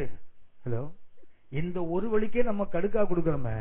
கேபிட்டல் சர்ச் போனீங்கன்னா இந்த சைடு ஒரு 10 கேட் இருக்கும். அந்த ஒரு 10 கேட் பார்த்திருக்கீங்களா? எதுக்குன்னா மாஸ் முடிஞ்ச அடுத்த நிமிஷம் சென்று வாருங்கள், பூசை முடிஞ்சதுன்னா அடுத்த வீட்டுல தான் நிப்பாரு. ஏன்னா நிறைய கேட் வச்சிருக்காங்க. ஒரு கேட் வைக்கும் போதே தண்ணி காட்டுறமே, நமக்கு ஒரு 10 கேட் வச்சுங்களேன், பக்கத்துல ஒருத்தனை கூட பார்க்க மாட்டோம், பறந்துட மாட்டோம் நாம. அப்படின்னா எங்க ஐக்கியம் இருக்குது? உயிர்த்தெழுந்த ஒரு இயேசு நம்முடைய வாழ்க்கையில் இருந்தால், நாமும் உயிரோடு எழுந்திருந்தால் என்ன ஆகும் தெரியுங்களா? இந்த ஐக்கியம் உண்மை ஐக்கியத்துலதான் இருக்குங்க ஆசீர்வாதமும் ஜீவனும். ஐக்கியத்தில் இல்லாத ஆசீர்வாதமும் ஜீவன் வேற எங்க உங்களுக்கு கிடைக்காது. எந்த கூட்டத்துக்கு ஓடினாலும் கிடைக்காது. கர்த்தர் உங்களை என்ன எங்க வைத்திருக்கிறாரோ அங்கதான். நான் எங்க உலகத்துல ஓடி போனாலும் எனக்குன்னு ஒரு சபை இருக்குது. அங்க போகும்போதுதான் ஐ ஃபீல் அட் ஹோம். என் வீட்டுக்குள்ள இருக்கிற மாதிரி என் ஆண்டவர் எனக்கு வைத்த இடத்துக்குள்ள நான் போகும்போதுதான் ஐ ஃபீல் குட். மற்ற இடத்தை பாத்தீங்கன்னா இந்த ஊழியத்துக்காக நான் மற்ற இடங்களுக்கு போகிறேனே தவிர எனக்கு ஒரு இடம், என்னுடைய ஆத்மா கட்டப்பட்ட இடம் அங்கதான் இருக்குது. எங்க சுத்தனாலும் சரிதான், எங்க சபைக்கு போன மாதிரி அந்த ஒரு சந்தோஷம் எனக்கு வேற எங்கேயும் வராது. ஏனென்றால் அங்கதான் எனக்கு ஐக்கியத்தை வைத்திருக்கிறார். உலகம் எங்கும் உள்ள தேவ பிள்ளைகளோடு எனக்கு ஐக்கியம் இருக்குது. இன்னும் சொல்ல போனா எங்க சபையில இருக்கவங்களை காட்டிலும் அதிகமா நேசிக்கிறவங்களை கர்த்தர் வெளியே வைத்திருக்கிறார். சபையிலாத அண்ணன் கூப்பிடுவாங்க, அங்கேயும் அப்பான்னு கூப்பிடுற ஆள் இருக்கு. ஆனா வெளியே போனீங்கன்னா அப்பான்னா ஒரு ஒரிஜினல் பிள்ளை கூட அவ்வளவு அன்பு காட்டாது. அதை காட்டிலும் மேல அன்பு காட்டுறவங்க எனக்கு இருக்காங்க. ஆனால் ஏன் உள்ள அங்கதான் ஓடும். ஏன்னா கர்த்தர் என்ன அங்கதான் நட்டு வச்சிருக்காரு. உடனே இந்த ஐக்கியம் என்ன பண்ணு தெரியுங்களா? உங்களுக்கு ஆசீர்வாதம் ஜீவன், எனக்கு ஆசீர்வாத ஜீவனம் கொடுப்பது அந்த ஐக்கியம் தான். கடைசியா ஒன்று சொன்னேன், நாம் நீதிமானாக்கப்படுகிற இடம் உயிர்த்தெழுதல் தான். அப்படின்னா உயிர்த்தெழுந்த வாழ்க்கைய அனுபவம் உங்களுக்குள்ள எனக்குள்ள இல்லைன்னு சொன்னா நாம் கண்டிப்பா என்ன செய்யல? நாம் அந்த நீதிமான் ஆக்கப்படவில்லை என்றுதான் அர்த்தம். உயிர்த்தெழுந்த வாழ்க்கை என் வாழ்க்கையில இருக்கணும். இயேசு உயிர்த்தெழுந்து என் வாழ்க்கையில பிரதிபலிக்க வேண்டும், ரிஃப்ளெக்ட் ஆகணும். அப்படி பண்ணலன்னு சொன்னா நான் என்ன இல்ல, நீதிமான் இன்னும் ஆக்கப்படவில்லை. நீதிமான் என்னை நானே ஆக்கிக் கொள்ள முடியாது. சுய நீதியினால் இதை செய்த அதை செய்த எதை செய்தாலும் ஆக முடியாது. கர்த்தருடைய அந்த இரக்க மாத்திரம், அவர் மேல் வைக்கிற விசுவாசம் மாத்திரம் என்ன நீதிமான் ஆக்கும். ஆமென், ஆமென். சரி, நம்ம இப்ப என்ன செய்வோம்? 1 கொரிந்தியர் 15ஆம் அதிகாரத்துக்கு வருவோம். ஏன்னா அதான் உயிர்த்தெழுதலின் அதிகாரம். சரியா? நம்ம இப்ப எங்க வருவோம்? 1 கொரிந்தியர் 15ஆம் அதிகாரத்துக்கு நம்முடைய கவனத்தை திருப்புவோம். இதுல உயிர்த்தெழுதலை பற்றி அநேக கருத்துக்களை ஆவியானவர் பொதிந்து வைத்திருக்கிறார். உங்களுக்கு தெரியும் நினைக்கிறேன். இந்த 1 கொரிந்தியர் நிருபம் இருக்கு தெரியுங்களா? அது 2ஆ பிரிக்கணும். அதை 1 முதல் 6 வரைக்கும் உள்ள அதிகாரத்துல பாத்தீங்கன்னா இதுல அவர் சபைக்கு சொல்ல வேண்டிய சில ஒழுங்குகளை கற்றுக் கொடுப்பார். சபையில் இருக்குன்னு சொல்ல போனா சபையில் உள்ள குறைகளை உதாரணமா உங்களுக்கு சொல்றேன். 1 கொரிந்தியர் 1ஆம் அதிகாரத்துல பாத்தீங்கன்னா இது எப்படி பிரிக்கணும் அப்படின்னா 1ல இருந்து 6 வரை 1, அடுத்தது 7ல இருந்து 16 வரைக்கும் அடுத்த பகுதி. இது 1, இது 2. 1 கொரிந்தியர் 16 அதிகாரத்தை 2ஆ தான் பிரிக்கணும். முதல் 6 அதிகாரத்துல பாத்தீங்கன்னா 1ஆம் அதிகாரத்துல நமக்கு தேவன் கொடுத்த அழைப்பின் மேன்மையை பற்றி அவர் பேசுவார். 1ஆம் அதிகாரத்தில் தெரியுங்களா? 1:26 பாருங்க. சகோதரரே, நம்மிலே நம்ம அழைக்கப்பட்ட அழைப்பு பாருங்கள், ஞானிகள் இல்ல, பலவான்கள் இல்ல, ஐஸ்வர்யவான்கள் இல்ல, ஞானிகளை வெட்கப்படுத்த தேவன் பைத்தியங்களை தெரிந்து கொண்டார். 1ஆம் அதிகாரத்தில் எனக்கு தெரியுங்களா? About our calling. 2ஆம் அதிகாரத்தை பாத்தீங்கன்னா தேவ ஞானத்தை பற்றி எழுதுவார். அதுல 1 கொரிந்தியர் 2ஆம் அதிகாரத்தை முழுது எனக்கு தெரியுங்களா? தேவ ஞானம். அதாவது உலக தோற்றத்துக்கு முன்னே தேவன் நமக்காக ஏற்படுத்தினதும் மறைக்கப்பட்டதுமா இருக்கிற தேவ ஞானத்தை பேசுகிறேன். 1 கொரிந்தியர் 2:6. அது இந்த பிரபஞ்சத்தின் பிரபுக்கள் ஒருவனும் அறிந்தான் இல்லை, அறிந்திருந்தார்களானால் மகிமையின் தேவனை சிலுவையில் அறிந்திருக்க மாட்டார்களே. இங்கதான் இருக்கீங்களா? இருக்கீங்களா? புரியுதா? இல்ல ஃபாஸ்டா போயிட்டு இருக்கேன்னா? எப்படி போனாலும் எங்களுக்கு ஒண்ணுதான், மெதுவா போனாலும் ஒண்ணுதான், வேகமா போனாலும் ஒண்ணுதான். மொத்தத்துல நாங்க அப்படியே தான் இருப்போம். உங்களுக்கு புரியணும். நான் ஒரு வேகமா போனா என்ன பண்ணுங்க, கொஞ்சம் என்ன பார்த்து ஒரு பரிதாபமா பாருங்களேன். அப்ப எனக்கு தெரிஞ்சிடும், ரொம்ப வேகமா போறோம் போல, புரியல அப்படின்னு நானே கொஞ்சம் ஸ்லோ ஆக்கிடுவேன். சரியா? நாங்க அதான் ஆரம்பத்துல இருந்தே பண்ணிட்டு இருக்கோமே, நீங்க எங்களை பார்க்கவே இல்லை, நீங்க பாட்டு பேசிட்டு நாங்க தான் ஐயோ பாவமா முடிச்சிட்டு இருக்கோம்ல. சரி, நீங்க 1ஆம் அதிகாரத்துல என்ன இருக்குது? அதாவது வேதத்துல உள்ள புஸ்தகங்களை இதை மாதிரி பிரித்து படிச்சீங்கன்னா மனசுல ஈஸியா நின்றுடும். மனசுல மிக எளிதாக நிற்பதற்குள்ள ஒரு சின்ன வழிதான் இது. முதல் 6 அதிகாரத்துல 1ஆம் அதிகாரத்துல என்ன இருக்குது? அழைப்பு. 2ஆம் அதிகாரத்துல என்ன இருக்குது? தேவ ஞானம். 3ஆம் அதிகாரம் 4ஆம் அதிகாரத்துல நம்ம இன்னும் வளரல, குழந்தையாவே இருக்கிறோம்னு அர்த்தம். அதுக்கு அர்த்தம் என்ன? there are divisions in the church. 3-4 அதிகாரத்தில் என்ன தெரியுங்களா? 3:1 வாசிங்க கொஞ்சம். 1 கொரிந்தியர் 3ஆம் அதிகாரம் 1ஆம் வசனம். மேலும் சகோதரரே, மேலும் சகோதர சகோதரிகளே, நான் உங்களை ஆவிக்குரியவர்கள் என்று எண்ணி. என்ன நினைக்க முடியல உங்களெல்லாம்? உங்களை சொல்ல அவர் எழுதுனது சொன்னேன், சரியா? உங்களை ஆவிக்குரியவர்கள் என்று எண்ணி உங்களுடனே பேசக்கூடாமல், உங்களோட பேசக்கூடாம, மாம்சத்துக்குரியவர்கள் என்றும் கிறிஸ்துவுக்குள் குழந்தைகள் என்றும் எண்ணி பேச வேண்டியதா இருக்கிறது. அப்படின்னா 3ஆம் அதிகாரம் 4ஆம் அதிகாரம் என்ன சொன்னா, உங்களெல்லாம் மெச்சூர்ட் பீப்புள் என்னால பார்க்க முடியல. நீங்க யாரா இருக்கிறீங்க? ஏன்னா நீங்க பாலை குடிச்சிட்டு இருக்கிறீங்க. ஏன்? ஒருத்தன் நான் அப்போலோ சேரணும்னு சொல்றேன், நீ ஒரு நாள் பேதுரு கேபாவை சேரணும்னு சொல்ற, ஒருத்தன். அதுக்கு எத்தனை டிவிஷன் சபையில இருக்கு. 1 கொரிந்தியர் 1ஆம் அதிகாரத்தில் அழைப்பு, 1 கொரிந்தியர் 2ஆம் அதிகாரத்தில் தேவ ஞானம், 3-4 அதிகாரத்தில் சபையில பிளவுகள், 5ஆம் அதிகாரத்தை பாத்தீங்கன்னா சபையில விபச்சாரம், sin in the church. 1 கொரிந்தியர் 5ஆம் அதிகாரம் சபையில் உள்ள பாவம். ஹலோ, புரியுதுங்களா? சபையில் இருக்கிற பாவம். 1 கொரிந்தியர் அந்த 6ஆம் அதிகாரத்தை பாத்தீங்கன்னா மிக அற்புதமான ஒண்ணு இருக்குது, வழக்குகள். என்ன இருக்குது? ஒருத்தனுக்கு ஒருத்தன் வழக்கு இருக்குது பாருங்களேன். 6:1 நம்ம வாசம் இல்லையா? திரும்ப வாசிக்க தம்பி. 6:1. உங்களில் ஒருவனுக்கு வேறொருவனுடனே வழக்கு உண்டானால், சபைக்குள்ள இருக்கிறவனுக்கு ஒருத்தனுக்கு ஒருத்தன் என்ன வழக்கு அப்படின்னா, முதல் 6 அதிகாரத்துல பாத்தீங்கன்னா அவங்களுக்குள்ள இருக்கிற ஒன்று அழைப்பை பற்றி தெரியல, 2வது அவனுக்காக உலகத்தோட்டத்துக்கு உருவாக்கப்பட்டு ஆவியான வெளிப்படுத்தப்பட்ட தேவ ஞானத்தை பற்றி புரிய முடியல, 3வது அவங்களுக்கு இன்னும் வளரல, அவர் கூட்டம் இவர் கூட்டம் சொல்லிட்டு 4 முறை தொடர்ந்து வருவதுதான். 5ஆம் அதிகாரத்துல விபச்சாரம், 6ஆம் அதிகாரத்துல வழக்குகள், ஒருத்தரோட சண்டை, சபைக்குள்ள சண்டை. அதுக்கு யார்ட்ட போறான்? கட்ட பஞ்சாயத்து ஆள்கிட்ட போறான்னு எழுதியிருக்காங்க. அந்த காலத்திலே கட்ட பஞ்சாயத்தா? அப்படித்தான் போட்டிருக்குது. பரிசுத்தவான்கள் இருக்கும்போது ஏன்டா உலகத்து மனுஷன் போறேன்னு எழுதியிருக்குல்ல. அப்படி என்றால் முதல் 6 அதிகாரத்தில் என்ன பண்றாங்களா, சில விஷயங்களை கரெக்ட் பண்ணுவாரு. ஆனால் 7 முதல் 16 வரைக்கும் பாத்தீங்கன்னா அந்த சபைக்கு வேண்டிய கருத்துக்களை, அதாவது அவங்க நிறைய கேள்வி கேட்டிருக்காங்க, அந்த கேள்விகளுக்கு பதில் சொல்ற மாதிரி இருக்கும். 7ஆம் அதிகாரத்துல 1ஆம் வசனம் வாசிங்க. நீங்கள் எனக்கு எழுதின காரியங்களை குறித்து. அவர் இதுவரைக்கும் என்ன ஆவியானவர் அவருக்கு சொன்னது என்ன பண்ணாரு? இவர் எழுதி விட்டார். 6 அதிகாரத்துல அழைப்பை பற்றி, தேவ ஞானத்தை பற்றி, 3-4 அதிகாரத்துல வளர்ச்சியின்மையை பற்றி, 5வது பாவத்தை பற்றி, 6வது வழக்குகள், ஒருத்தர் பிரச்சனைகள். இதை எழுதிட்டு 7ஆம் அதிகாரத்துல எழுதாதுறீங்களா? நீங்க எனக்கு எழுதுனீங்க. அதாவது பவுலுக்கு நிறைய பேர் நிறைய கேள்வி எழுதுறாங்க. கொரிந்திய சபையில என்ன பண்றாங்க? எங்களுக்கு இது புரியல, அது புரியல, இதை சொல்லுங்க அப்படின்னா அடுத்த பகுதி என்ன தெரியுங்களா? 7 முதல் 16 வரைக்கும் அந்த சபைக்கு தேவையானவற்றை இவங்க சந்தேகத்தை கேட்டதுக்கு பவுல் சொல்லுகின்ற பதில், பரிசுத்த பவுலை கொண்டு ஆவியானவர் சொல்லுகிற பதில். 7ஆம் அதிகாரம் என்ன தெரியுங்களா? About marriage. எதை பற்றி? 7ஆம் அதிகாரம் முழுதும் படிச்சு பாருங்க. திருமணத்தை பற்றி கேட்கிறாங்க.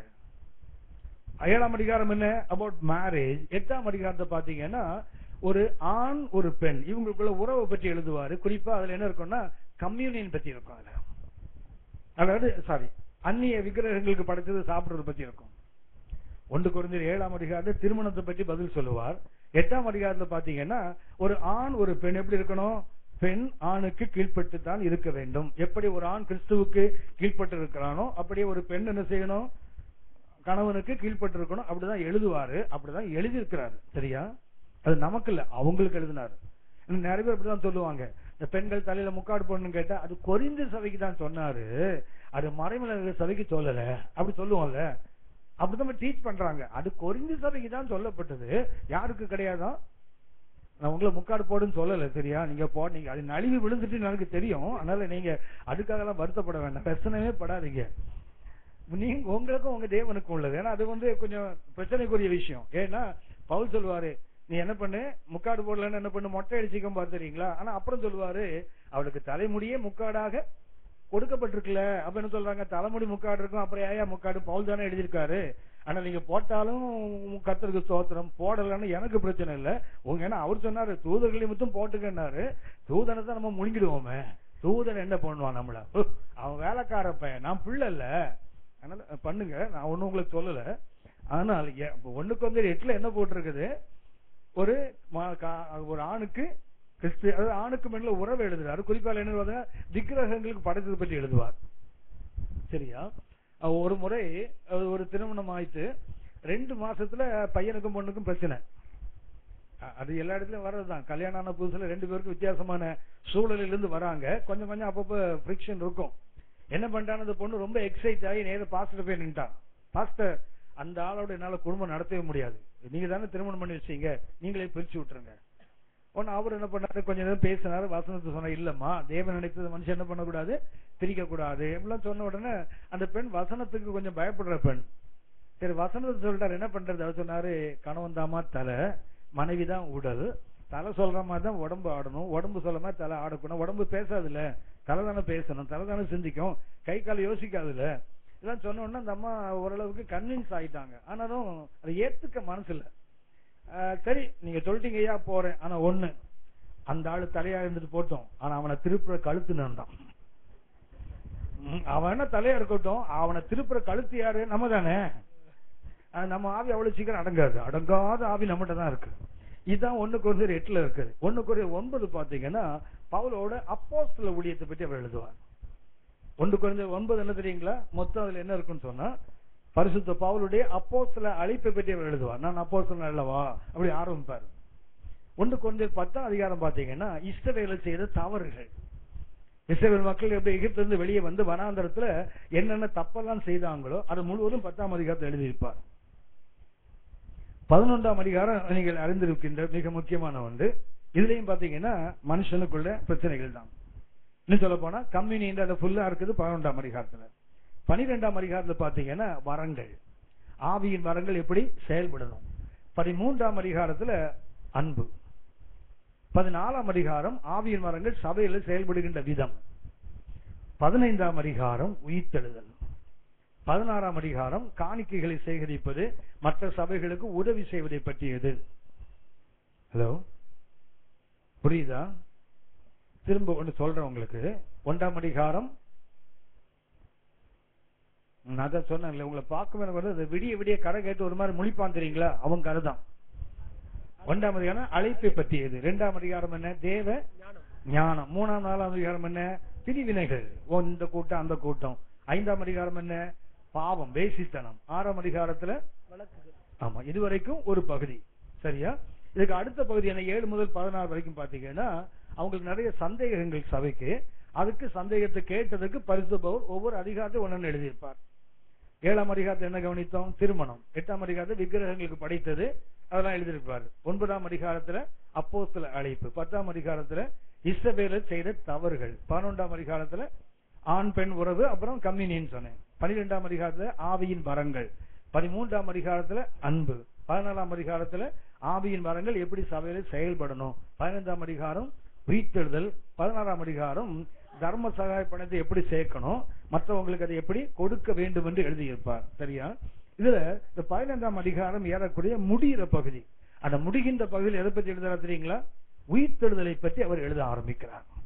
அந்த 15ஆம் அதிகாரம் முழுவதும் நீங்கள் அறிந்திருப்பீர்கள்.